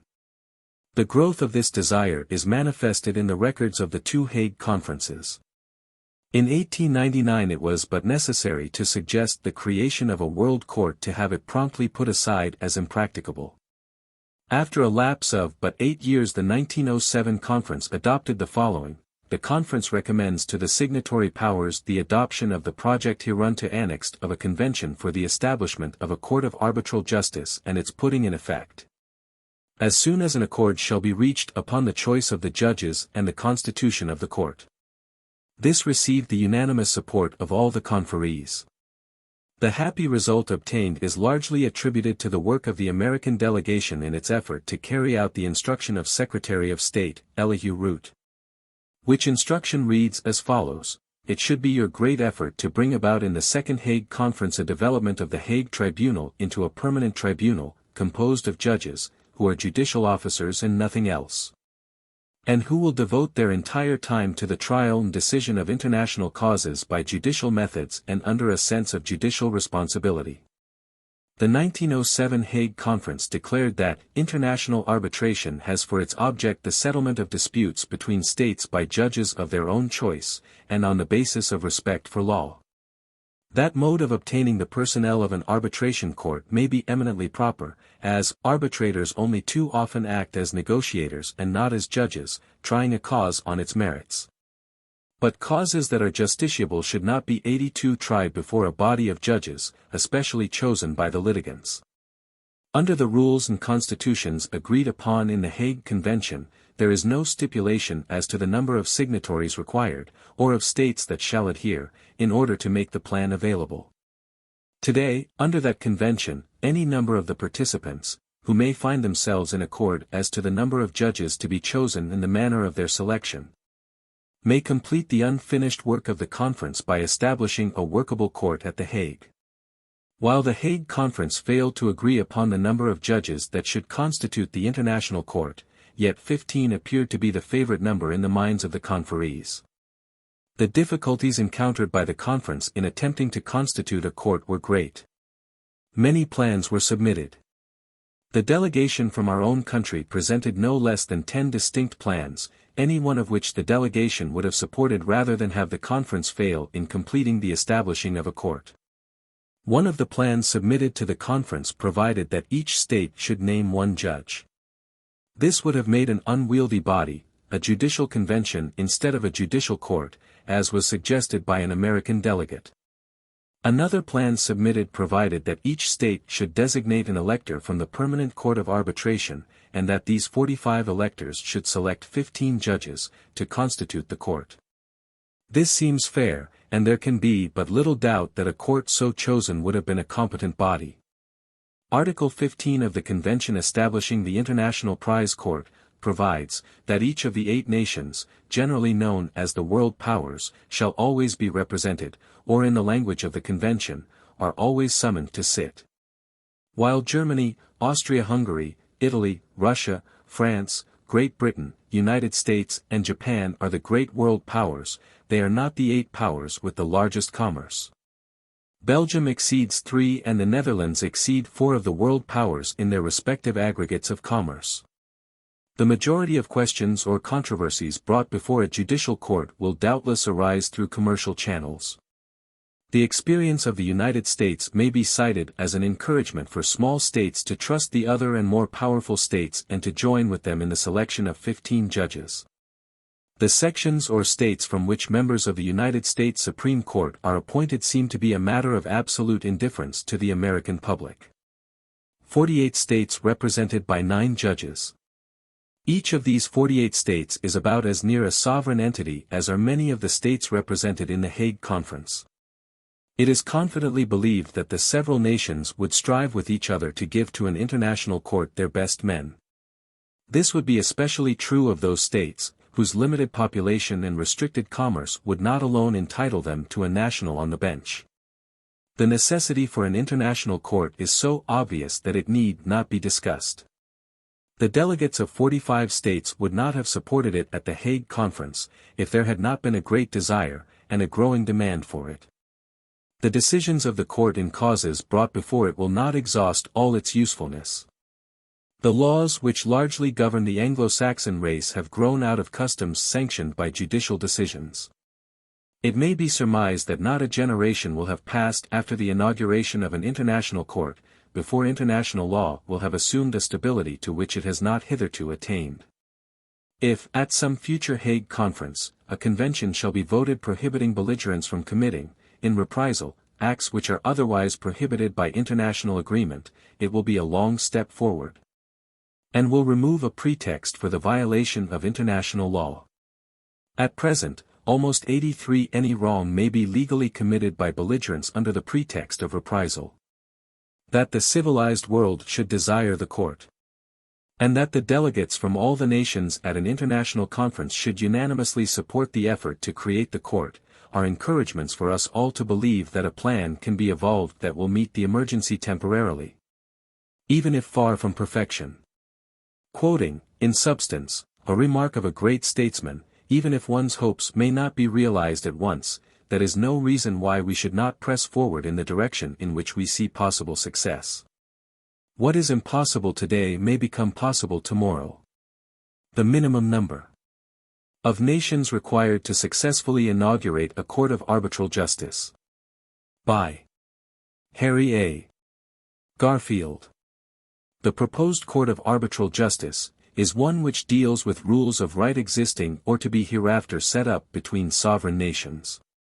It is distinguished from the so-called Permanent Court of Arbitration established at the First Hague Conference in 1899, in this, that it is a true court. While the Court of Arbitration is a representative body of negotiators selected to settle questions largely political. Neither by its composition nor tenure is the Court of Arbitration qualified to deal with questions essentially judicial. The distinction is less difficult for Americans than for foreigners. The line which separates political from judicial functions, though by no means so clear as to be instantly perceived, is a line which every student of law and government in the United States must be able to trace.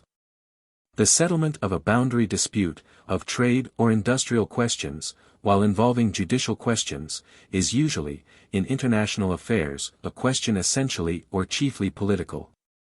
Questions of this kind can be settled by resort to compromise. On the other hand, if two nations are agreed as to the rule of right, that is to say, if there is in each a notion which has become fixed in favor of a certain course of conduct as just and of another as unjust. Any question involving this distinction is essentially and primarily a question for a court of justice. The International Court of Prize, established by the Second Hague Conference, fulfills still another function. It is a war court, as its title indicates, and has no jurisdiction over controversies arising in times of peace. The Court of Arbitral Justice, now under consideration, while it may be called upon to deal with disputes arising out of war, is primarily intended to decide questions of law founded in justice in such manner and at such time as to prevent war. It is to be noted furthermore that the object is not merely to settle an issue temporarily. Temporary settlements are compromises and can be reached by resort to the Court of Arbitration. Questions of law must be so disposed of that each of the contending parties will immediately or in the long run assent to the basis of the settlement. Not merely because it is according to law but because by common acceptation it is believed to be just. In other words, the chief function of the proposed court will be to guide and direct the hearts as well as the minds of men toward the eradication of those deep-seated causes of difference which have plunged nations into 84 war. In defending the method of balancing the departments of government set up in our Constitution, Hamilton pointed out a truth which has become fundamental to the American student of political science. His observation is applicable to international affairs. Justice, says Hamilton, is the end of government, it is the end of society, it ever has been and ever will be pursued until it be obtained or until liberty be lost in the pursuit. In a society under the forms of which the stronger faction can readily unite and oppress the weaker, anarchy can as truly be said to reign as in a state of nature where the weaker individual is not secured against the violence of the stronger. Federalist 51. One of my associates has described wars growing out of deep-seated differences between nations as earthquake wars. I like the expression, for it conveys to the mind the inevitable result accompanying fundamental differences which, boiling up within, crack the surface of our good intentions. The ultimate object of the establishment of a court of arbitral justice is to prevent these abysmal disturbances which, if allowed to exist, will sooner or later destroy any institution, political or judicial, set up by the nations. The immediate object is to come to a common understanding of international justice, and to formulate rules for the conduct of nations based on that understanding. At this point a difference appears which apparently contributed largely to the defeat of the article of the First Convention of the Second Hague Conference, under which, had it been adopted, the Court of Arbitral Justice would quickly have come into existence. The relation of the judicial to the other departments of government under our constitutional system is radically different from that with which other nations are familiar. While there has of late been much agitation of the question whether the Supreme Court of the United States ought to be permitted to overrule the will of the people expressed through legislative bodies, It is nevertheless fundamental to our system that the Supreme Court stands above the legislative and the executive when a constitutional question is at issue. We have deliberately and wisely set over our institutions of government this great tribunal which protects the individual, whether the weakest human being or the latest artificial person created under the law. When the question of the composition of the Court of Arbitral Justice was under discussion at The Hague in 1907, M. Barboso of Brazil brought in a proposal providing for the equal representation of the 46 nations in the composition of the court. Dividing the whole body into 3 groups to serve for a period of 3 years each in the total of 9 for which they should be chosen. This proposal was afterward withdrawn by its author, but the significance of the suggestion lies in this, that the delegates from Brazil conceived of the court as a body of representatives of the several powers. As has been frequently pointed out, such a body would be a judicial assembly, not a judicial court, better calculated to frame codes than to weigh legal principles. But the fact was that M. Barbosa did not believe in the plan of an international Supreme Court. To his mind and to the minds of all of those who opposed the American conception of the relation between the legal and political arms of government, such a court of justice would subordinate sovereignty. Such a court to their minds is inconsistent, as Mr. Scott has pointed out, Hague Conferences, Volume 1, pages 458-9, with the sovereignty of nations. At first sight, there appears to be little reason why the method agreed upon for the constitution of the International Prize Court should not be applied to the selection of judges for the Court of Justice. A little reflection, however, reveals an important difference. As already pointed out, the Prize Court is organized to settle international questions arising out of war. There is little objection, therefore, to the arrangement for rotation in office of the judges. When, however, as in the case of the proposed court, there is set up a body which is given jurisdiction over questions of international rights 85 with powers like those of a common law court to evolve by the cumulation of their decisions new rules of international law. It is easy to perceive why all the powers represented at The Hague agreed that the judges sitting in this court must possess the highest qualities of judicial mind and learning. Enough has been said by way of introduction, to lead up to the main question, the minimum number of nations required to successfully inaugurate the court. Mr. Thomas Rayburn White, speaking at the Third National Conference of the American Society for Judicial Settlement of International Disputes, in December, 1912, analyzed the articles of the convention providing for the establishment of the court and showed that the question was clearly left to the powers represented at the conference and could be adopted by any 2 or more of them when they saw fit. There appears to be no serious dissent from this proposition. Therefore, the question is not whether 2 nations may of right inaugurate the court, but whether 2 nations can successfully set it up. What is meant by successfully? Undoubtedly this, that, when the court is set up by 2 or more nations, it will be resorted to not only by the nations inaugurating it, but by others for the settlement of those great questions of international right which the framers of the convention had in mind when formulating the organic act. Our able and far-seeing Secretary of State, Elihu Root, in issuing instructions to the delegates of the Second Hague Conference, set before them a distinction which I believe ought never to be lost sight of in providing for the establishment of this court. He said in substance that the court should be composed of judges representing the several great juridical systems of the world. What this court must undertake to do, if it is to lead men and nations to accept a common standard of international right, is to reconcile whatever differences now exist in the minds of men, concerning the essentials of justice. If men living under one system regard conduct as just which men living under another system think unjust, it is obvious that these differences must be reconciled. Hence, the success of the court will be more nearly assured if it is inaugurated by 2 nations of opposite juridical experiences and concepts than if inaugurated by several times that number, all bred under a single system. The nations represented at the Hague Conference all draw their juridical systems from one of 2 sources, the civil law of Rome or the common law of England. Among the large number deriving their systems from Roman origin, there are many and important shades of difference, and in some of the nations which in recent years have reorganized their codes both sources are drawn upon. Nevertheless there is generally speaking, this difference of origin to take into account. Among the 8 great powers above named, the British Empire and the United States are the common law nations. The other 6 are inheritors of the Roman system. In a general way, these 6 fall into 3 groups, Germany and Austria in one, France and Italy in another, and Japan and Russia in still a third, unless the last 2 should be treated separately. It seems to me that the inclusion of representatives of the different juridical systems is so important that it becomes determinative. I should therefore say, the court can be successfully inaugurated by 4 of the great powers, provided the 4 include one nation of each of the following groups. 1. Great Britain and the United States. 2. France and Italy. 3. Germany and Austria-Hungary, and 4. Japan and Russia. The court might succeed if the United States and one of the great powers of the continent set it up, but in that case the success would consist in merely making a beginning.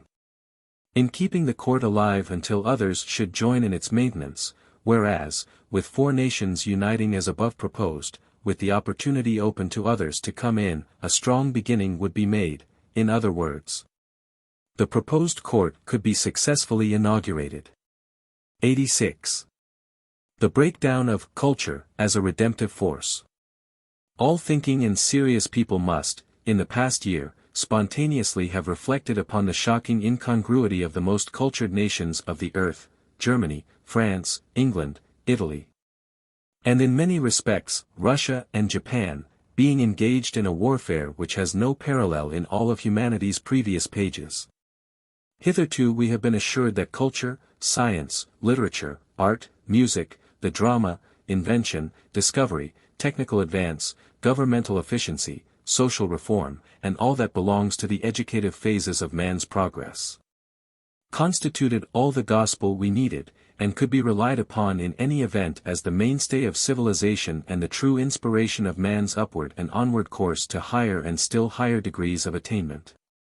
Those who held otherwise and contended that these were not sufficient, but that religion and the ethical teachings of the Bible must ever be the incentive of the world's substantial growth in depth of character, were looked upon in many quarters as somewhat narrow sectarians, or perhaps regarded superciliously as uncultivated fanatics.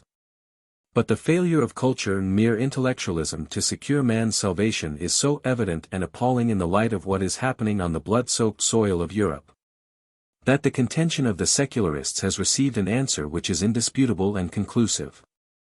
Culture and education, admittedly the noblest products of man's endeavor, have fallen disastrously short of the promises made in their behalf. The neglect of religion, the decay of a vital faith, have resulted in an awful catastrophe. To him who runs and reads the signs of our times, the proclamation of the prophets of religion and the ministers of Christ have proved themselves so true as to need no further substantiation. Trust in Jehovah and reliance upon the Redeemer of the world for salvation from sin and the sanctification of the human heart, have once more demonstrated their own absolute necessity. The end of all education, of all development in the name and line of culture, ought to lie in the strengthening of character. Of what use are all material achievements if only a dismal emptiness is bound up within? Of what profit is it, says one, whether our railroad trains run 60 miles an hour, if men are fools when they enter, and fools still when they leave? Of what significance is the wonder of wireless telegraphy, if the electric flashes through the ether convey only the accounts of commercial frauds, the follies of the rich, the discontent of the poor, social intrigues, and political scandals? Why should we educate our youth if, in the end, they have learned only to lie more plausibly or forge more cleverly? Caliban's caustic observation was that the only profit he had secured from being taught his master's language was that he now knew how to curse. A cultivated scoundrel may do more harm with a stroke of his pen than a score of rude burglars can accomplish in 12 months. A superficial education, divorced from religion, may be handmaid to villainies more effectual service. Said Huxley once, clever men are as common as blackberries, the rare thing is to find a good man. This chord was struck strongly by Kipling in his Recessional. Still stands thine ancient sacrifice, an humble and a contrite heart. Lord, God of hosts, be with us yet. Lest we forget, lest we forget. Well did Milton exhort those of his own people in these words, let not England 87 forget her precedent in teaching nations how to live. If the homely and commonplace virtues are allowed to die out in vanities and self-indulgences. If the qualities of self-respect and righteousness, so necessary to our national perpetuity, shall decay through neglect, no amount of mere material prosperity can ever make amends for the disaster. The world owes a great debt of gratitude without question to Greece and its prophets of the intellect, those who have stood forth through all the generations since as the authorities in philosophy, physics, art, architecture, sculpture, oratory, and politics. Such names as Thales, Pythagoras, Democritus, Socrates, Plato, Aristotle, Phidias, Praxiteles, Archimedes, Thucydides, Pericles will always shine as stars of the first magnitude in the intellectual heavens. But salvation was not of the Greeks, but of the Jews.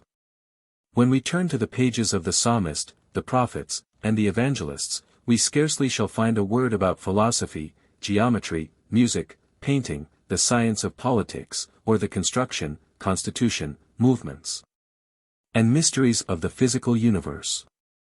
But Isaiah, Micah, Amos, the Gospel writers, and St. Paul, and, infinitely above all, the carpenter prophet of Nazareth, have given the world the loftiest and most absolutely necessary rules and ideals of living. Cleverness is ever more inferior to goodness. Let a man have no matter what completeness of education, the ultimate question remains, how is he going to use it? And this query must be answered by something beyond the mental development itself. The devil is accredited with having a first-class mind and a brilliant understanding. A man bearing all the university degrees, if not chastened and restrained by the spirit of a living religious faith, may prove more of a curse than of a blessing to his fellows. The mention of such personalities as Alexander VI, Machiavelli, Napoleon, and Byron is enough to support the claim we are making. There has never been a great revival of religion which did not result in a corresponding turning away from frivolity and vice to a soulful seriousness and nobler form of life. The ages of faith have also been, as proved by the careers of John Knox, the Puritans, and John Wesley, the ages of national greatness. Well did Tennyson pray, in lines oft quoted, let knowledge grow from more to more, but more of reverence in us dwell. That mind and soul, according well, may make one music as before, but vaster. We are fools and slight. We mock thee when we do not fear. But help thy foolish ones to bear. Help thy vain worlds to bear thy light. And again, speaking of his dead friend, Arthur Hallam, he expresses the longing of his own devout soul. I would the great world grew like thee, who grewest not alone in power and knowledge, but by year and hour, in reverence and in charity. And once more, toward the close of that noblest poem of the 19th century, he thus invokes the spirit of Hallam. O living will that shout endure, when all that seems shall suffer shock. Rise in the spiritual rock, flow through our deeds and make them pure, that we may lift from out of dust a voice as unto him that hears, a cry above the conquered years, to one that with us works, and trust, with faith that comes of self-control, the truths that never can be proved, until we close with all we loved, and all we flowed from, soul in soul. Western Christian Advocate. 88. The Church as a Factor in Racial Relations. By Rev. Sidney L. Gulick. The human race is entering upon a new era of development. Space has practically collapsed, bringing into immediate relations races and civilizations that have come into being through millenniums of divergent evolution. The impact of Christendom on Asia has at last started into new activity, those long torpid peoples comprising more than one-half of the human race. Asia is awaking, is learning, she is acquiring our modes of thought and life and organization. These two facts, the collapse of space and the awakening of Asia, are creating a new world situation. To adapt herself to the conditions created for her by the West, the East has found herself forced to abandon her isolation and to reorganize the entire scheme of life and thought which she has been developing for not less than 4,000 years. But Asia's awakening and acquisition of Western modes of political, industrial, commercial and intellectual life, and particularly her development of military power, and national ambitions, and her insistence on national rights, are creating a new world situation for Western lands. 26 years of life in Japan have colored my brain with the Orient. It is widely assumed that the white race is, and is to remain dominant, the supreme factor in the world's history. And that our primary problem is concerned with the establishment of such arrangements between the white nations as will produce peace here. We little realize, however, the mighty significance of the new factors that are coming into our lives because of the rise of other parts of the human race. The white man little appreciates the Asiatic. He suspects, dislikes, scorns, despises him, and is not willing to treat him on the basis of equality, justice and courtesy. To this day, even in this Christian land, we are not dealing justly with the alien, especially the alien from Asia. And this is creating a serious situation. Now the Church has been an important factor in creating the New World situation. Through its missionary activity, entirely devoid of desires for territorial aggression, the Church has sent into every nation men without a particle of racial ambition. They have become friends of individuals of other races. They have come to understand those lands and their peoples, and these in turn have come to understand, trust, and love the missionaries. In these ways there have been imparted to Japan and China ideals, conceptions, and ambitions which are proving to be mighty forces in those lands. Japan would not be what she is today had it not been for those early missionaries who went to that land in the 60s and 70s. The few young men who were taught by them in Western ways became the leaders of Japan. They saw and helped their fellow countrymen to see that Japan must learn what the West had to teach her. Japan humbled her proud head. In the last 40 years she has employed more than 5,000 white men to come to her land to teach, and no one can tell how many thousand of her young men have traveled and studied in foreign lands, and returned with treasures inestimable. In a single generation Japan has taken her place as one of the leading nations. One thing I would like to impress upon peace workers, is this: Japan is tired of having peace lecturers come to tell her 89 about the horrors of war and the importance of peace. What Japan asks is justice. If we do not give her justice, she cares nothing for peace. Peace lecturers, as a rule, little realize that Japan is no longer a child. She is pretty well grown up, and is better acquainted as a whole with the political conditions of the world than any other nation. She has sent her young men into every nation, and they have returned speaking the languages of all the civilized peoples of the world. They can read the newspapers of every land and know what is going on.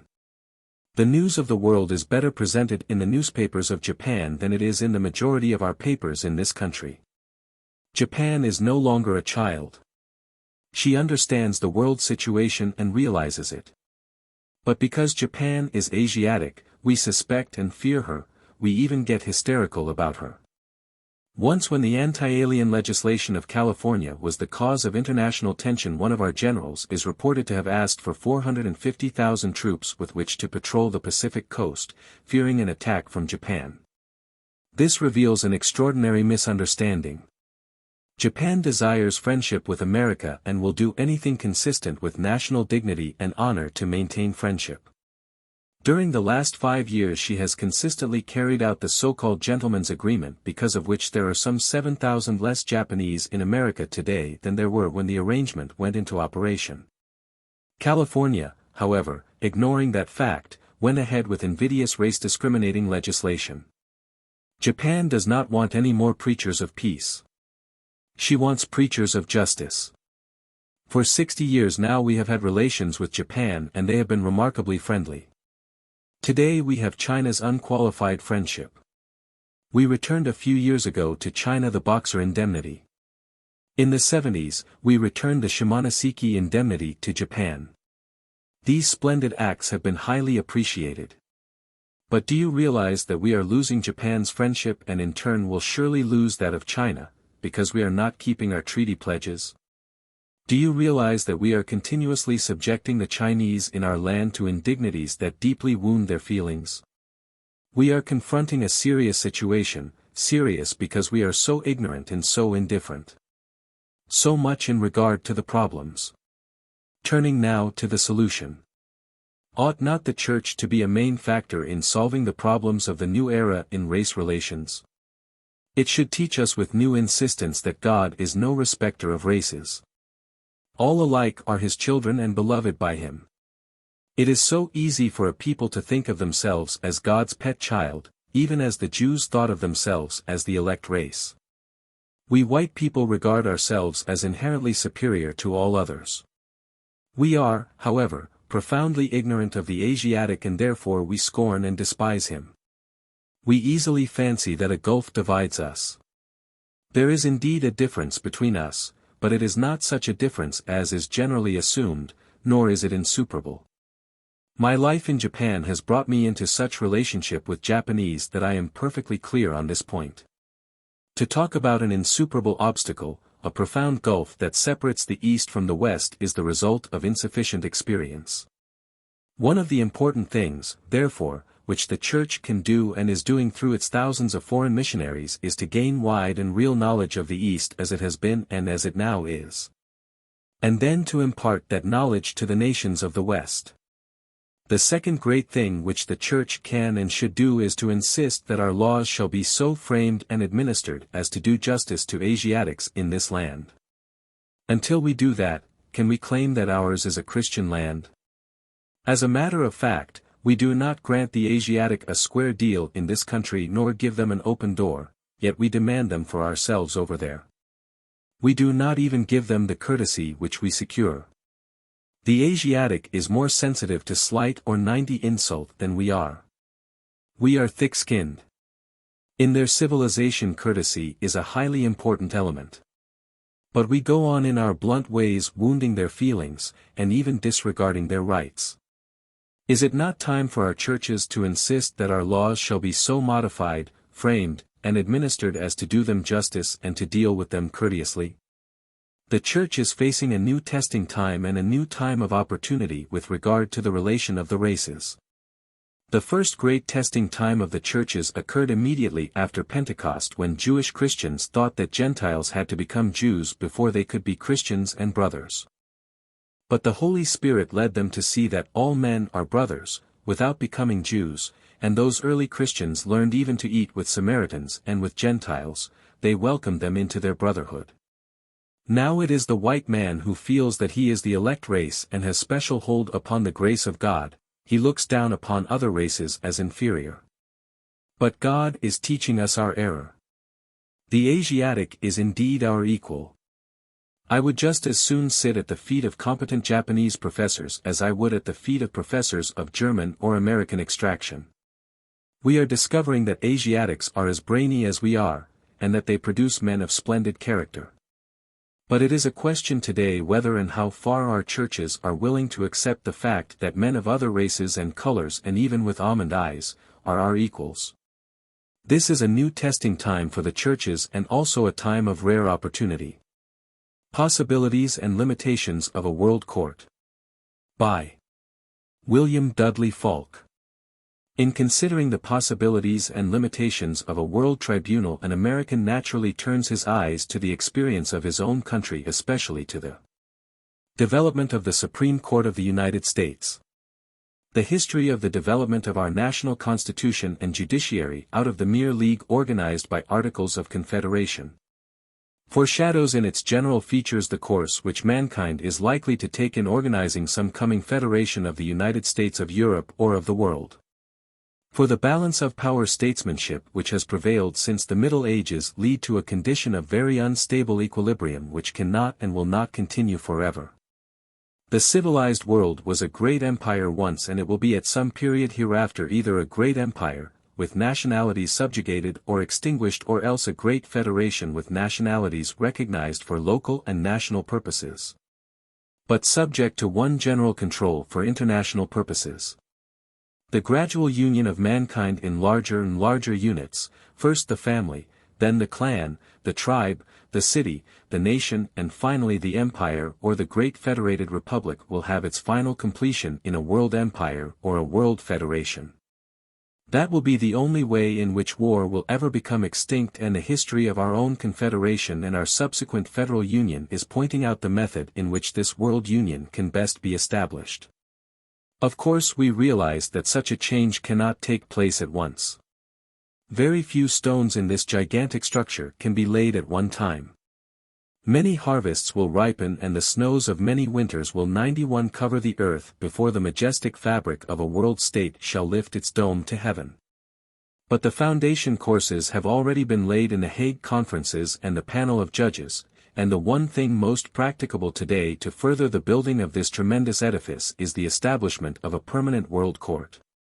By making this the next stage of development, we pursue indeed, not the precise course adopted in the making of our federal constitution, but we follow the line of least resistance. It is evident that the jurisdiction of the World Court at the beginning will be less extensive than that of our Supreme Court today. It ought perhaps to include at first only one thing, controversies between nations, and only such controversies as may properly be submitted to a court, only justiciable questions. But what are justiciable questions? They have been defined as questions of law or fact relating to the interpretation of a treaty or the obligations of international law. But this definition is most elastic. International jurisprudence is yet in a rudimentary condition, and its principles, many of them, are yet undetermined. No one knows yet just how far they may be extended by the construction of a world court. When Austria began war against Serbia, was that a breach of international law? When Russia determined to come to the aid of a kindred people whom she had taken under her protection and then mobilized for the invasion of Austria, was that a breach of international law? Perhaps most jurists will say, no, these were political questions to be handled by a council of conciliation or some other body. Yet all this depends upon construction and upon the determination of what international law really requires. Is not the invasion of the territory of a friendly nation which has given the invader no direct provocation, a breach of international law? Who shall decide? If this question, too, be left to the proposed World Court, that body may decide that anything is justiciable and may assume jurisdiction over questions of vital national policy. Will the great nations of the world agree to that? Will they submit what they consider their most vital interests to any tribunal? And now we come to the much disputed question whether nations should agree to refer questions affecting their honor and vital interests to an international tribunal. Here we are in this dilemma. If a treaty agreeing to submit disputes to a court should exclude all questions of honor and vital interests, then almost any question may be considered a question of honor or vital interest at the will of the nation so desiring, and the treaty will mean very little.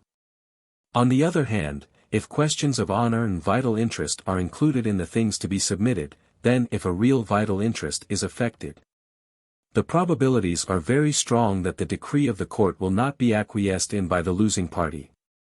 Germany considered that her vital interests demanded a passage through Belgium into France, so the treaty became a scrap of paper. America thinks that her vital interests require that no new aggressive military foreign power shall obtain a foothold close to our boundaries on our own continent. We feel that our national security requires this. Would we consent to submit this question to a world court? International law would allow Denmark to sell St. Thomas to Germany or Colombia to sell a strip of land adjacent to Panama for military and naval purposes. International law would allow Mexico to sell Lower California with Magdalena Bay to Japan. A world court would decide they had the right to do it. Suppose the sale were made and a German or Japanese navy with transports and an army came to take possession, would we submit this question to a world court? Would we even delay our defense long enough to refer to a council of conciliation with the months or years which must elapse before decision, during which time the foreign power would go on taking possession, fortifying and garrisoning a naval and military base right at our very doors? Such a position reminds me of the stanza once quoted in Parliament. 92 I hear a lion in the lobby roar. Say, Mr. Speaker, shall we shut the door and keep him out, or shall we let him in? And see if we can get him out again. No nation will submit a really vital question involving its national life to a world court and then keep the agreement if the decision is adverse. Is it not then evident that the agreement of submission must itself provide exactly what vital questions shall be excluded? In other words, that the signatory powers, according to the suggestion made by Mr. Roosevelt, shall by solemn covenant agree as to their respective rights which shall not be questioned, that they shall agree that all other questions arising between them shall be submitted to a court. This agreement would provide that the territory of the contracting powers should be inviolate and that it should be guaranteed absolutely its sovereign rights in certain other particulars, including for instance the right to decide the terms on which immigrants should be admitted, to regulate its domestic affairs in its own way and such other questions as the contracting powers considered affected their vital interests or the vital interests of any of them. These specified questions ought not to be submitted to the court. They ought to be mutually guaranteed in advance, and all matters not so specified should be subject to the jurisdiction of the International Tribunal. Here you have the jurisdiction of the court definitely laid down in the treaty creating it. Wider jurisdiction can afterward be conferred as circumstances may justify. It is to be hoped that other Hague conferences may gradually provide a more and more extended code of international law which the court is to administer, and that its jurisdiction may finally extend to all the other principal questions which are now submitted to our federal tribunals under our own constitution. But this more extensive jurisdiction would be granted, as in the case of our own constitution, only after the federation becomes a more perfect union, and when there shall be established a sufficient sanction of its decrees. And now we come to the most important and the most difficult branch of the subject. How can the decrees of an international court be enforced? By public opinion? By agreements of the signatory powers? Or by an international police force, which of course means an international army controlled by an international executive? Some of us used to hope that international public opinion, while quite insufficient today to enforce the judgment of a world court, might gradually grow to such strength and power that it could finally be counted on alone to give force to the decisions of this tribunal. The events of the present war have shattered to a great extent such hopes as these. After the invasions of Belgium and Luxembourg, the wrecking of Louvain, the attack on helpless Scarborough, the dropping of bombs from the air on undefended towns, the destruction of the Lusitania, the coercion of unoffending China. It is hard to say that public opinion will restrain a military power from any act whatever or will compel the performance of any duty to other nations or to mankind at large. If the world had advanced so little in the 1900 years of Christianity, how long will it take in the future to induce all the great nations to do justice? The next alternative is that the power creating this court shall agree beforehand to enforce its decrees by the joint use of their military forces against any nation which may refuse compliance. That is probably as far as the world can go today, and yet how ineffective it may be is shown both by the past experience of the American Confederation and by the failure to observe the Hague Convention and other existing treaties during the present war. Such an agreement will have the same defect as the Articles of Confederation. It can only act upon nations in their corporate capacity and not upon individuals, and there will be no central authority with either purse or sword by which to carry out its guarantees. It will be 93 necessarily a transitory state. The treaties signed by the great powers did not protect Belgium. The Hague Convention, to which every great nation was a signatory, has been violated in many particulars. Our nation was a signatory to the Hague Tribunal, yet all these violations have not aroused us to a single act for the maintenance of the Hague Convention, nay, they did not bring out a single protest or remonstrance until our own interests or the persons or property of our citizens became involved. How far then can we trust other nations to protect each other against violations of their mutual agreements? As in the case of the single states in the American Confederation, some will do it and some will not. Yet what better can we do today? If the nations joining the League would be willing now to establish an international executive council with power to enforce such agreements and to raise an international army for that purpose, we would be taking a long step toward a really efficient union. But at this moment the composition of such an executive council would be beset by very great difficulties. Even if that question could be settled, how many nations today would be willing to surrender any part of their ultimate sovereignty to a federal union? Is it not evident that the world is no more ripe for such a union now than the 13 colonies were ripe for our own federal constitution, while they were still carrying on the War of Independence? But it was during that war that our first League of American States was formed, imperfect and inadequate, but a precursor of better things. It was at the outbreak of the present war that an alliance was made among a number of the great powers.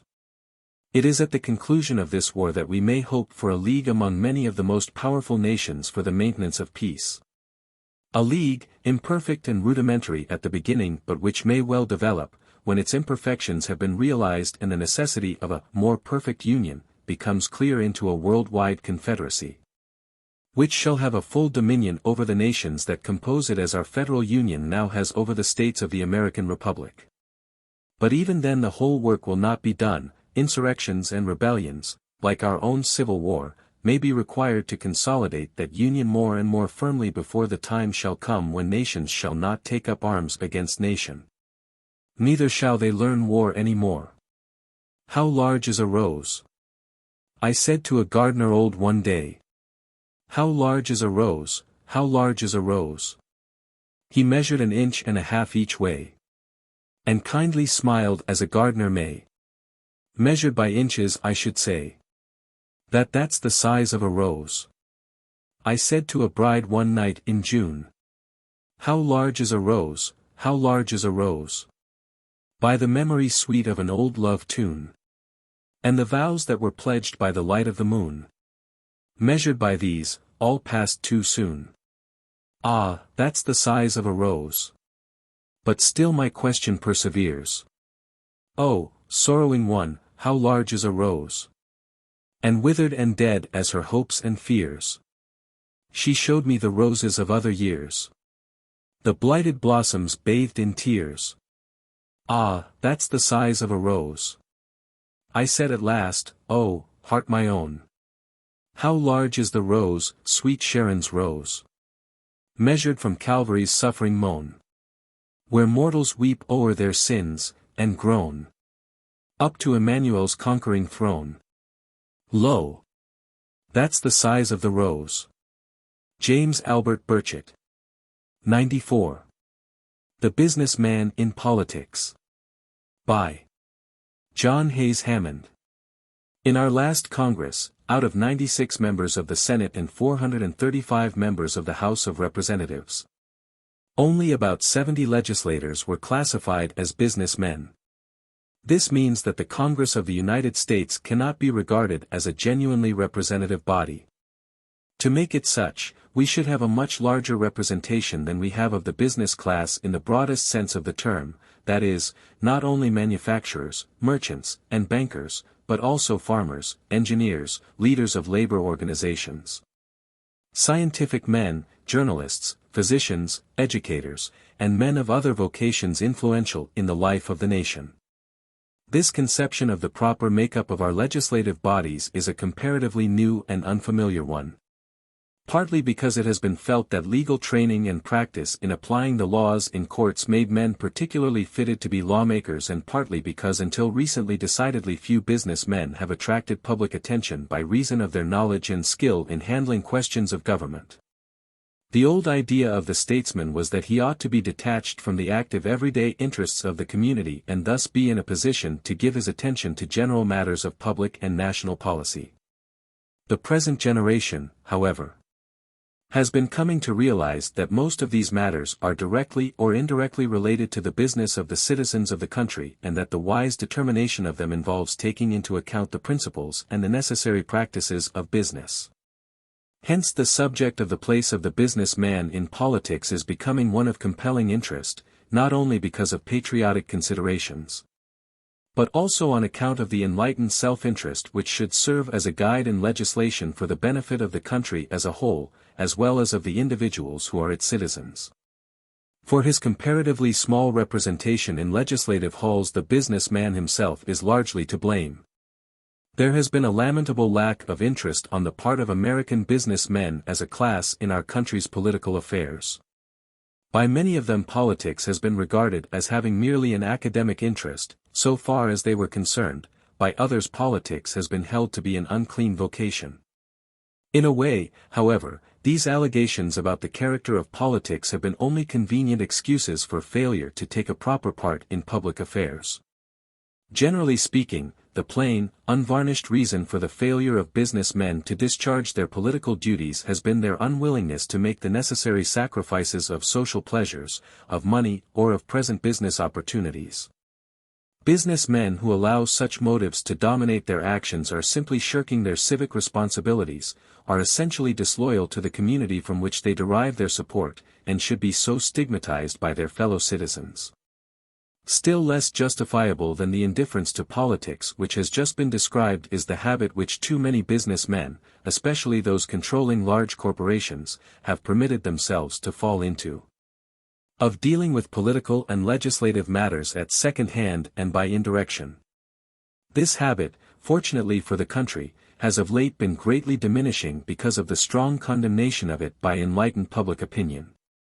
But it cannot be denied that for many years in our political history the owners 95 and managers of important corporations, with some notable exceptions, regarded it as justifiable, while keeping out of politics themselves, to make generous contributions to campaign funds and thus to assist in electing legislators who could be counted upon to attend to matters of legislation affecting their interests. Apart from its moral objections, this practice necessarily developed a class of mere professional politicians without any qualifications whatsoever to deal with the great business problems of our cities, our states, and the nation itself. Every thinking American must admit that a highly beneficial result of the agitation of the question of the relation of government to business in the past few years has been to bring about a vast change in this order of things. Corporations are no longer able to dictate legislation for their selfish ends through a conscienceless and morally stultified class of political representatives. It is well that this rank undergrowth, which impeded all proper participation in politics on the part of self-respecting businessmen, has been to a great extent cleared away. There is a growing realization on the part of the public that our business prosperity and our political soundness are mutually interdependent, that we cannot have business prosperity without the aid of just, adequate and far-sighted government. And that we cannot have permanently satisfactory public policies without the aid of the experienced and enlightened business class. Especially is this truth being impressed upon the minds of citizens of the country as they reflect upon the conditions that will have to be met as a result of the European war. We have already had a chance to see how few men in American public life are able to cope with far-reaching international problems. While at the same time it is rapidly dawning upon us that our chief political and economic problems of the future will be of the world, and not of the parish pump type. This is bringing home to our minds the interdependence of all our industries and business activities, and of all classes in the community, in whatever vocations they may be engaged. There can be but little doubt that as public thinking follows these lines more and more fully and resolutely there will be a tendency in our future legislation, which the demagogic politicians will be unable to withstand, to subordinate considerations of petty political advantage, and of partisan aims and ends, to the right solution of the great economic problems which are at last seen to be vital to the welfare of the nation, at home and abroad. The assistance which businessmen can give in the work of arriving at correct solutions of these great economic problems is apparent. It is also apparent that without this assistance Congress and the administrative departments of our government cannot be expected to reach correct and adequate conclusions in regard to them. The truth is that our government as a whole is at this very moment suffering severely in efficiency and economy from the lack of the continuous participation of able business men in the conduct of its affairs. The administration of our governmental departments, for instance, is confessedly obsolete and uneconomical, if judged by the best business standards. Thus, both an increase in our national revenues and a decrease in our national expenditures could undoubtedly be effected through the cooperation of expert business men in Congress with the heads of these departments in the introduction of the most approved business methods. In the management of the ordinary affairs of the country our government had been well likened to a great corporation in which all the people of the country are stockholders. This conception has not yet become universal, but when it does, and it undoubtedly will, there will result a general demand for successful business men in the administration of the People's Corporation.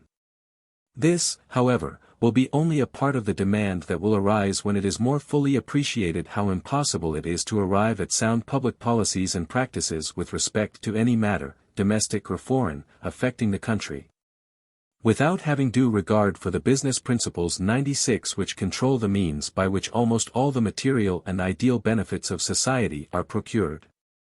The larger demand will be that the politicians cease to look upon politics as a field reserved for their own often purely selfish activities and that businessmen as a class no longer treat politics as having only a remote and academic interest for them and hence as deserving to be relegated to irresponsible theorists or to casually selected and mainly incompetent legislators. A new conception of the qualifications of those who conduct our government is beginning to take shape in this country. Time was when the prevalent popular notion was that the chief qualification required for a political career was to be an adept in the Machiavellian arts. And the currency of this notion has undoubtedly deterred many a conscientious man of tender susceptibilities from taking the part in politics for which he was well fitted by his business experience and in which he could have been of great benefit to the community. But this conception is rapidly passing, no doubt to the intense irritation of some of the surviving politicians of the old school, who are having it impressed upon them that indispensable prerequisites to real and abiding success in politics, as well as in business, are integrity of purpose, straightforwardness in dealing with the public and an honest intent to serve, not their own selfish interests, but the permanent good of the community. The old-time equivocations, lack of candor and nefarious machinations of the resourceful party boss have now so little chance of success that it is clear, even to those who are reluctant to give them up, that they must now be consigned to the scrap heap of discredited politics.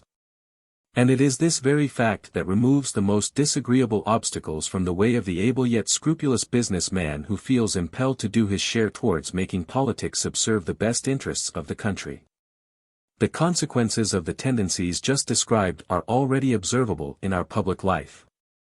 While unfortunately it is still true that the average character and qualifications of our political leaders, legislators and officeholders are by no means of the high standard required by the great economic and political interests of the country. Yet I do not like the muckraker's sweeping denunciations of our public men as a class. I have had some opportunity in recent years to observe these public men, and what I have seen of them has given me the opinion that the majority of them are of unimpeachable integrity and that not a few of them possess uncommon ability. Certainly the vast interests of the United States demand that those entrusted with the duties of government should have political wisdom and business capacity of the highest kind, undoubtedly much higher than we have yet attained on the average. But nothing whatever is gained by dishonest or even by undeserved criticism of men in public station. Disingenuous and purely political abuse of our legislators and public officers serves but to belittle the critics, to diminish the legitimate influence of the press which prints and circulates their diatribes, and, worse still, to deter many desirable men from entering the public service. Nothing could be more harmful to the nation. All this but emphasizes the fact that the ideal we should steadily pursue is to fill our government, both on the legislative and on the administrative side, with men of the broadest practical experience and with the highest conceptions of the disinterested service and the honorable fulfillment of their duties required of them for the public good. The community derives little advantage from the mere gratification of the personal political ambitions of its public men.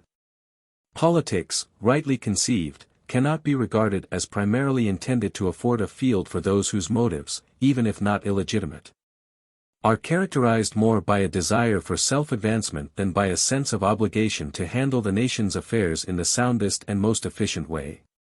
What is needed first of all is that the American people should be able to say with absolute assurance that its Congress and its national administrative 97 departments, not to mention its state and municipal governmental agencies, are composed of such men that the principles of sound, efficient, economical and honorable business can be counted upon to prevail in the handling of all matters, notwithstanding all the extravagant proposals of loose-thinking or self-seeking politicians of the lower type. The people must make up their minds that they will have the responsible positions in the government, legislative or administrative, occupied by men who have demonstrated their ability and success as enlightened businessmen.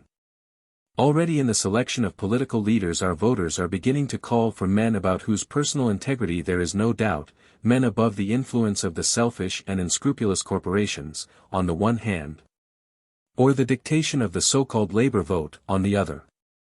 Men who have the courage of their convictions and who can be relied upon to give their support to legislative measures which best serve the interest of the general public, irrespective of all other considerations. This is an enormous gain for the country. But much more is necessary. The entire government and the politics that determines what it shall be must be infused with the spirit of sound knowledge and aggressive efficiency which characterizes American business of the best type. The place of our business men in politics is to bring this about. Peace by compulsion. Some practical difficulties in the path of the operation of the proposed League of Peace, it would necessitate a radical change of policy on the part of the United States. By James Brown Scott, Director of the Carnegie Endowment for Universal Peace. In regard to the proposition to employ force to compel international peace, it seems to me that the use of force cannot be safely entrusted to any nation or group of nations. That the United States would not consent to grant such a right to a power or group of powers, and that, therefore, we should not ask that we ourselves be allowed to use force in certain cases. One can easily think of cases in which we would not consent to arbitrate. For instance, if Denmark should sell St. Thomas to Germany, or if Mexico should make a cession of Magdalena Bay to Japan, we would undoubtedly insist that the cession in either case was void, as contravening our policy, and, if the cessionaire refused to cancel the cession, we would prevent the occupation of the territories in question by force. We would not submit the question to an international tribunal, because under international law Denmark and Mexico would have the right to make such cessions.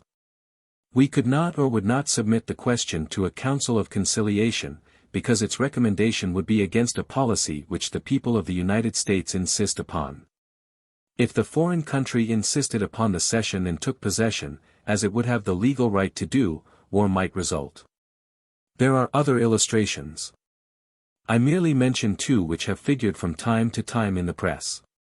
It may be well, however, to give a further sample or two. Suppose that Russia and Japan should fall out over their rights in Manchuria, and Russia or 98 Japan should use force against the other. Would the United States be willing to use its land and naval forces against either one or the other of these two great powers? Or suppose that the demands which Japan might feel justified in making upon China, either now or during the course of the war, or indeed after its termination, should be of a kind which China could not accept without sacrificing its independence. And Japan should thereupon use force, although China offered to submit the question to arbitration, would the United States, as a party to the League of Peace, use its land and naval forces against Japan? Or would the United States be willing to become a party to a league which might have pledged its good faith to do so?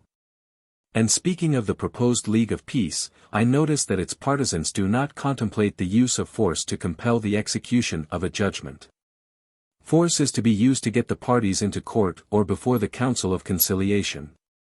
That is to say, in case of a nation that refuses to submit its case to the court or to the council and invades the territory of the country with which it is in controversy. The members of the League bind themselves to unite their forces with the other party willing to arbitrate, and to use their forces thus combined against the nation going to war instead of arbitrating the dispute.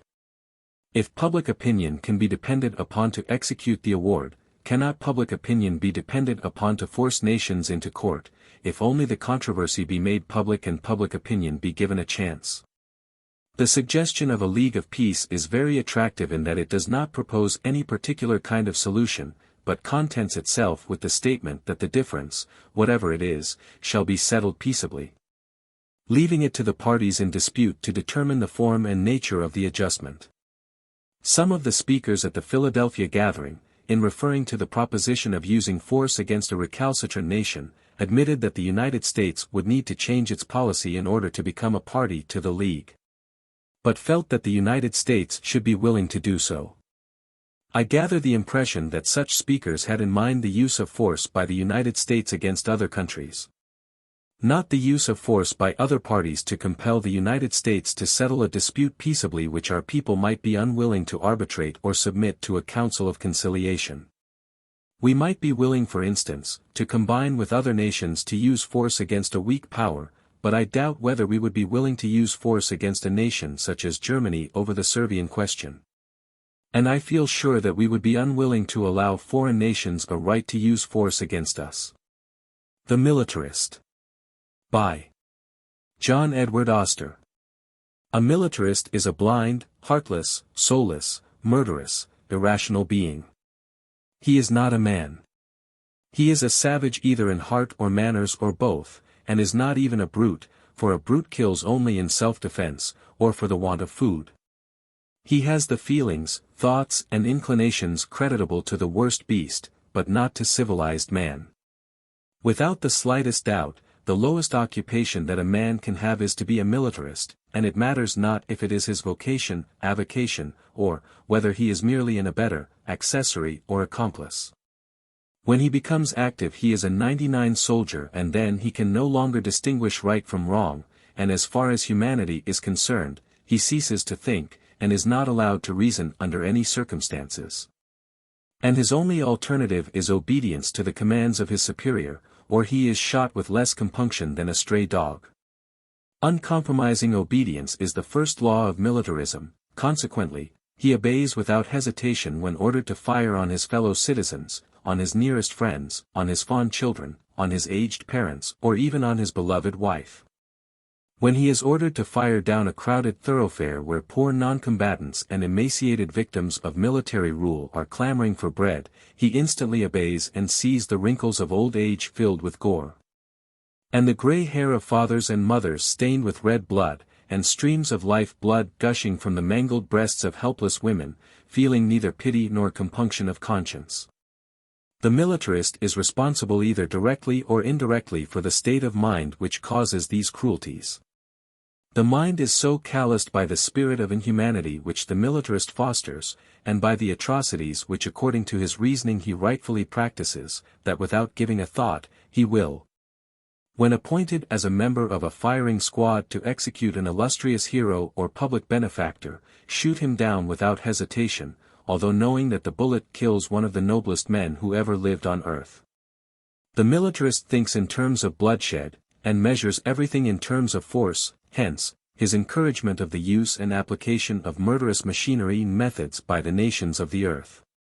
The militarist is responsible for the existence of the soldier, whose mind, conscience, life, and very soul are in the keeping of his officers, for all that was human in him, all that was religious in him, and everything that constitutes the distinctive qualities of manhood was sworn away when he took the oath of enlistment. The mind of the militarist is bounded on the north by blood, on the east by envy and hate, on the south by sorrow, horrors and distress, and on the west by demolition, destruction, devastation and gore. The militaristic mind travels in a trench by stage-coach, lives in a cave, reads ancient tomes by candlelight, thinks of the enemy skulking about, and fears that an antagonist is lurking in every nook and corner, and that behind every tree and fence foes are lying in ambush. It is blind to everything that has happened since the dawn of civilization, and is seemingly ignorant of the results of progress and of almost every matter of common knowledge regarding civilized conditions of life. It requires proof of what every mind knows, that we are not bloodthirsty cannibalistic enemies, and in spite of that construes plain English language and international law to mean something entirely different from what Webster ever imagined or any other mind would deem possible. Be it remembered, however, that while the militaristic mind lives under the conditions before stated, the militaristic personage uses electricity, the telephone, telegraph, aeroplane, the palatial hotel, long-range telescopes, high explosives, rapid firers, and all other modern conveniences and luxuries produced by civilization, which the militaristic mind ignores, the owner of the militaristic mind being entirely distinct from the mind itself, and quite fully aware of changed conditions. The militaristic mind is unable to see anything but fighting, which in reality is wholesale murder, but as he sees it, it is merely right being packed up by might. As was believed in the dark uncivilized days when wild tribes first banded together for purposes of massacre on a larger and more effective scale. It teetotally objects to change in the settling of disputes between nations, and still wishes to annihilate the enemy who has the unbridled audacity to disagree. And still wishes to continue smashing and cutting the enemy to pieces rather than recognize civilized methods of settling international misunderstandings, methods in harmony with the times. 100 To the militaristic mind, the idea that life is more sacred than property is the most abhorrent possible. The militaristic mind, however, has great merits and shows great possibilities when occasionally it breaks from its fetters, and would be a very excellent sort of mind if it was only humane as well as inhuman. But being the latter apparently prevents it from being the former. But there is hope for the militaristic mind. It has been getting so many shocks and severe jolts in the past few months that a fissure must soon appear in it through which common sense and the ideas of modern civilization will penetrate and seep in, and in time undermine its rock-ribbed precedents and prejudices. Freed from the smoke, rust, and cobwebs which now enmesh it, everybody will admire and respect it, instead of being, as nearly everybody is now, irritated by it. Everything considered, no man can fall lower in the scale of humanity than a militarist. It is a depth beneath which we cannot go, for the greatest thing in the world is man, and the greatest thing in man is mind, therefore. One who concocts and schemes to destroy ruthlessly and wantonly, the greatest thing in the world, is the worst enemy the world contains, and the rock bottom of the depth has been reached by this arch-murderer. There is no such thing as being neutral in this regard. Every individual is either a militarist, or he is opposed to it. When the sheep are separated from the goats, one camp or the other will be supported by an extra member, and that extra member is you. Therefore be sure and be counted on the right side. Having to choose between the two alternatives of safety and war, or in other words between peace, goodwill and hell, strange to say, some choose the worst, which seems incredible and leads one to think them helplessly hopeless. The time is at hand for the population of the world to recognize the fallacy of force and the perniciousness of that abominable, detestable doctrine, by inaugurating conciliatory methods appropriate to the present standard of civilization. A peace suggestion. In a warlike guise, an effective policy of naval defense for the United States at a minimum cost. Samuel Lake, who is called the father of the even-keel submarine. A device the use of which has given the German submarines such terrible efficiency, gave some interesting views of the future of this terror of the seas in an interview published in a prominent daily paper. We have all seen during the past year how mechanical and chemical invention has added to the horrors of war. The query most vital to the future of peace is as to whether the further development and perfection of such devices will not make war so horrible that it will be impossible. Mr. Lake is the head of a great submarine shipyard at Bridgeport, Connecticut, and speaks with the authority of an expert. He expresses his firm belief that when the submarine is fully recognized and when the governments of the great nations fully prepare themselves for defense and offense with such craft, there and then naval war will cease. Submarine preparedness will not end marine warfare merely by making it horrible, for horrors do not deter men from belligerency, but by making successful operations by other naval vessels impossible. Mr. Lake thinks that Germany has been moved to keep her fleet locked up in safe harbors more by fear of the Allied submarines than by fear of the Allied 101 dreadnoughts. It is to be noted that the Allies have not made such effective use of submarines in this war as the Germans have, but this is not because the Allies are not equipped with these underwater craft. They have, in the aggregate, more than Germany has, but they have had few German seagoing craft to operate on. The German merchant marine was swept from the seas at the very outset of hostilities, and the German fighting craft, except the submarines, have been kept safely hidden.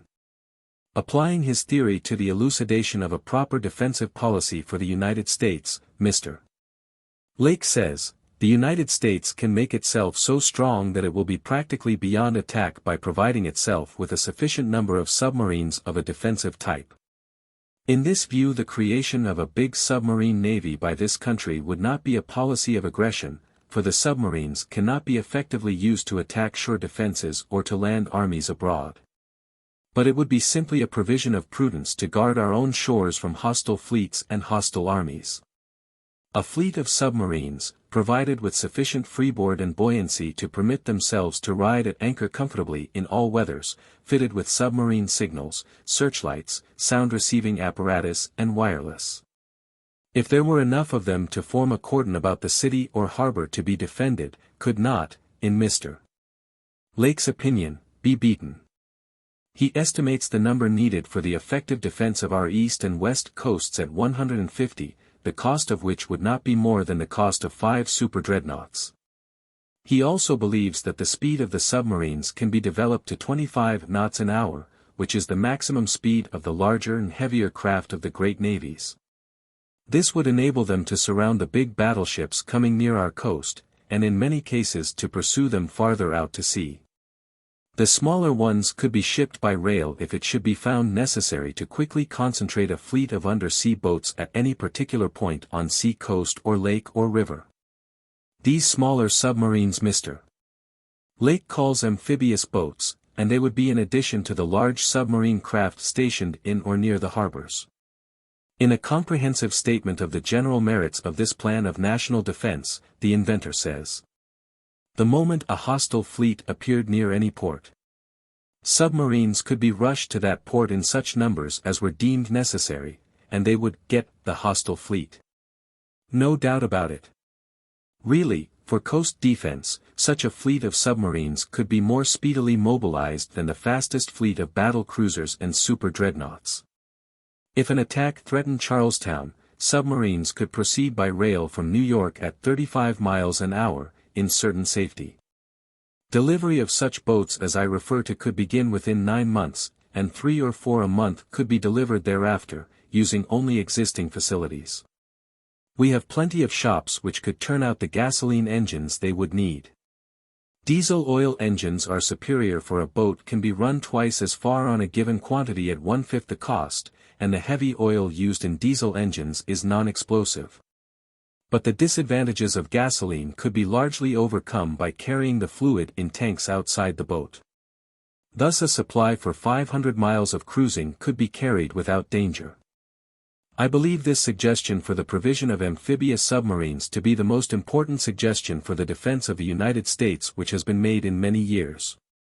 It offers the quickest, the most effective, and the least expensive defense so far imaginable. Our capacity for turning out craft of this type would be enormous. All lake and ocean yards could build the hulls, all the automobile and boat engine building plants could build engines for them, and there are several electric appliance and storage battery plants that could build the electrical equipment. To my mind, the day is close at hand when the only safe place for a battleship will be an interned pond closely protected against land attack. And let us consider the cost of maintaining such a defensive fleet in time of peace, comparing it to the cost of the conventional 102 modern naval fleet. To man a submarine of the coast defense type will require 20 men, while the amphibious submarines which I have suggested can be manned by crews of 10 men each. Say we had 50 of the amphibious boats. That would require a total of 500 men. Estimate the force necessary to man the coast defense type at 3,000 men. Thus, less than 4,000 men would give us a perfect defense for every harbor in America, and, I think, could prevent any invading force from landing elsewhere on our shores. The system would be immensely superior to our present coast defense system, each fort or group of forts of which defends only a small radius of territory immediately adjacent thereto. This submarine defense, through its mobility, would defend not only our harbors, but every inch of our shoreline. Economic worth of war orders. A banker pointed out recently that too much stress might be laid on the fact that the extra business being done by arms and ammunition making concerns is of a temporary sort. The profits entailed, he said, would not prove to be simply an unexpected inflow of cash to be distributed to stockholders and considered merely as a gift of fortune. The extraordinary earnings would be used in part to strengthen the position of many companies for the future. Funded debts in the way of long-term issues as well as temporary loans would be liquidated and working capital sufficient for increased manufacturing needs would be laid aside. Knowledge of this far-reaching value of war orders, the banker thought, was receiving more consideration from thoughtful investors than the desire for big extra dividends. New York Times. Pauperism decreasing. Pauperism is decreasing in the United States, according to the latest statement issued by the U.S. Census Bureau. The ratio of almshouse paupers has steadily declined at every census since 1880, declares the Bureau's last bulletin. In detail, the Bureau reports that 1/3 of the paupers in the almshouses in 1910 were under 55 years of age and 1/3 over 70 years of age. The males outnumbered the females 2 to 1, and there was a preponderance of persons of foreign birth. The important fact brought out, however, is that the almshouse population is not only actually decreasing but is also steadily assuming a more shifting character. Which means that the poor houses are becoming merely a temporary shelter instead of a permanent home for the unfortunates who are compelled to take advantage of their hospitality. The tenant farmer. The socialists are working overtime in an effort to frighten the people with their tales about the tenant farmer. They point out that the tenant farmers have increased much faster than homeowning farmers, there being about 8% of the latter as against about 16% of the former. Recently the United States government made an investigation into the condition of the tenant farmer in the 3 states of Indiana, Illinois and Iowa, and from this we find that the average size of farms managed by tenants for the 3 states is 172 acres.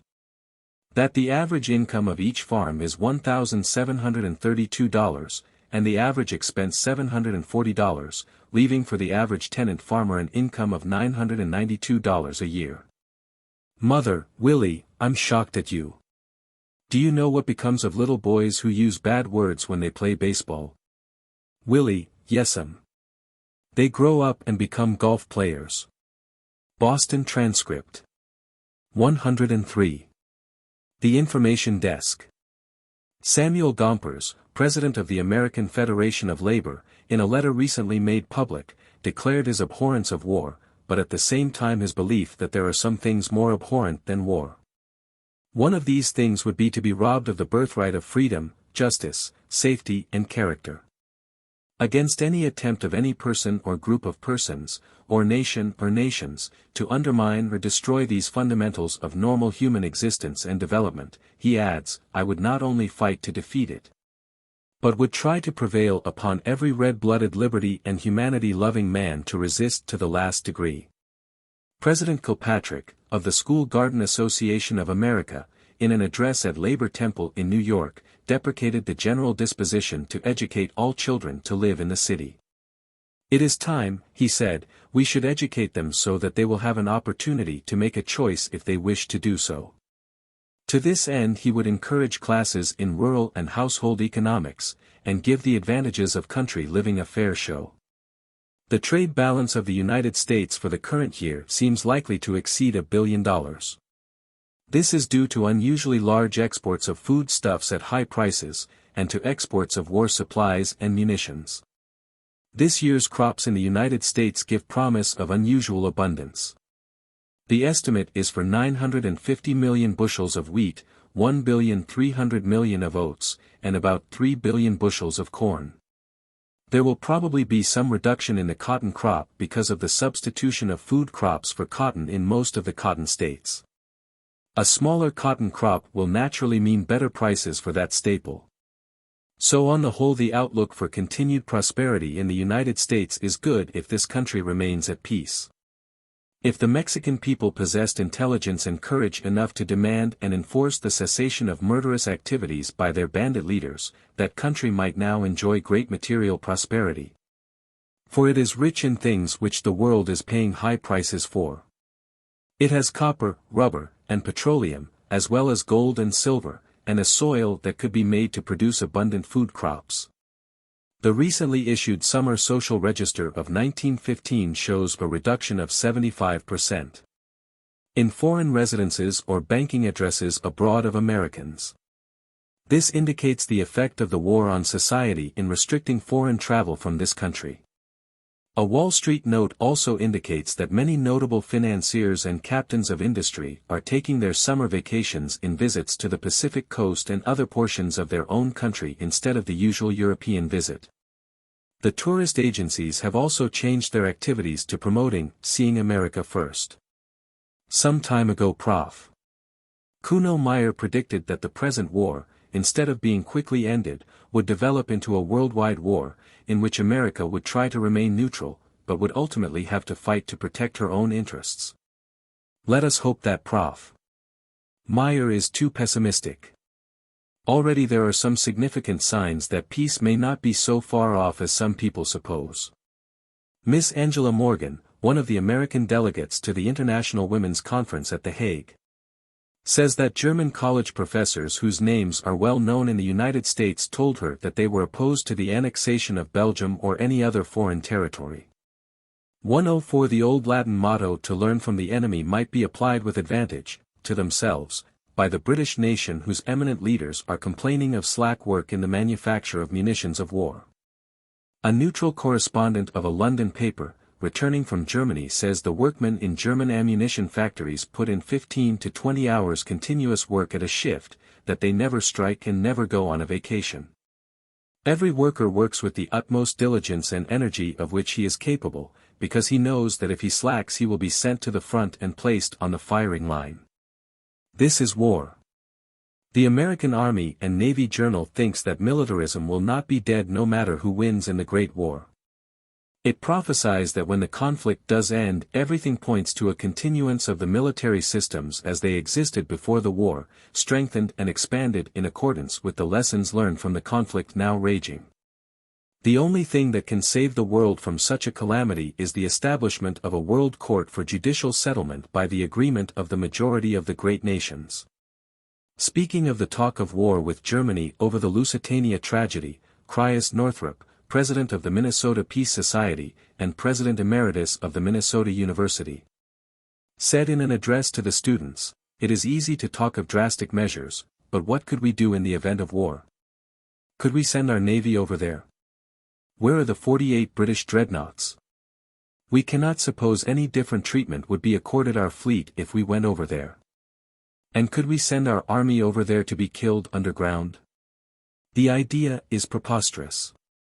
The most prominent person who has called ex-Secretary Bryan a traitor is Colonel Henry Watterson, the most distinguished Democratic editor in the country. He said in his paper, the Louisville Courier-Journal, under the caption, "Treachery Unspeakable." The President's note, to Germany, contains nothing which should jostle the imperial sensibilities, but the actions and utterances of Mr. Bryan cannot be so dismissed. Men have been shot and beheaded, even hanged, drawn and quartered, for treason less heinous. The recent Secretary of State commits not merely treason to the country at a critical moment, but treachery to his party and its official head. H. G. Wells, the famous British author, in a recent letter to the London Times, severely criticized his government for lack of efficiency in carrying on the war. He says, "Throughout almost the entire range of our belligerent activities we are conservative, imitative and amateurish, when victory can fall only to the most vigorous employment of the best scientific of all conceivable needs and material. Unless our politicians can perform the crowning service of organizing science in war more thoroughly, I do not see any great hope of a really glorious and satisfactory triumph for us in this monstrous struggle." Senator Henry Cabot Lodge, of Massachusetts, in an address at the commencement exercises of Union College, said it would be as futile to abolish armaments as it would be to abolish knives because knives often inflict wounds. The reason of war, in his opinion, lies far deeper than armaments. It is the desire to use armaments wrongly for aggression. A general reduction of armaments should be sought with earnestness, but for one nation to disarm and leave itself defenseless in an armed world is a direct incentive and an invitation to war. Governor McCreary of Kentucky is a believer in peace, but, unlike William Jennings Bryan, a believer in peace with honor. He is quoted as saying recently, "If the flag of the United States is insulted on land or sea, I am ready for war, and in the event of war I shall exercise my prerogative as Commander-in-Chief of Kentucky troops and go to the front." Reproduced from an actual photograph. Rock ballast, electric power, third rail, electric automatic signals. The water level route. There is a certain solidity and permanence about this concern which smacks of nothing unfinished. Albert W. Atwood. In Harper's Weekly. Transcriber's notes. Silently corrected obvious typographical errors and variations in spelling. Retained archaic, non-standard, and uncertain spellings as printed.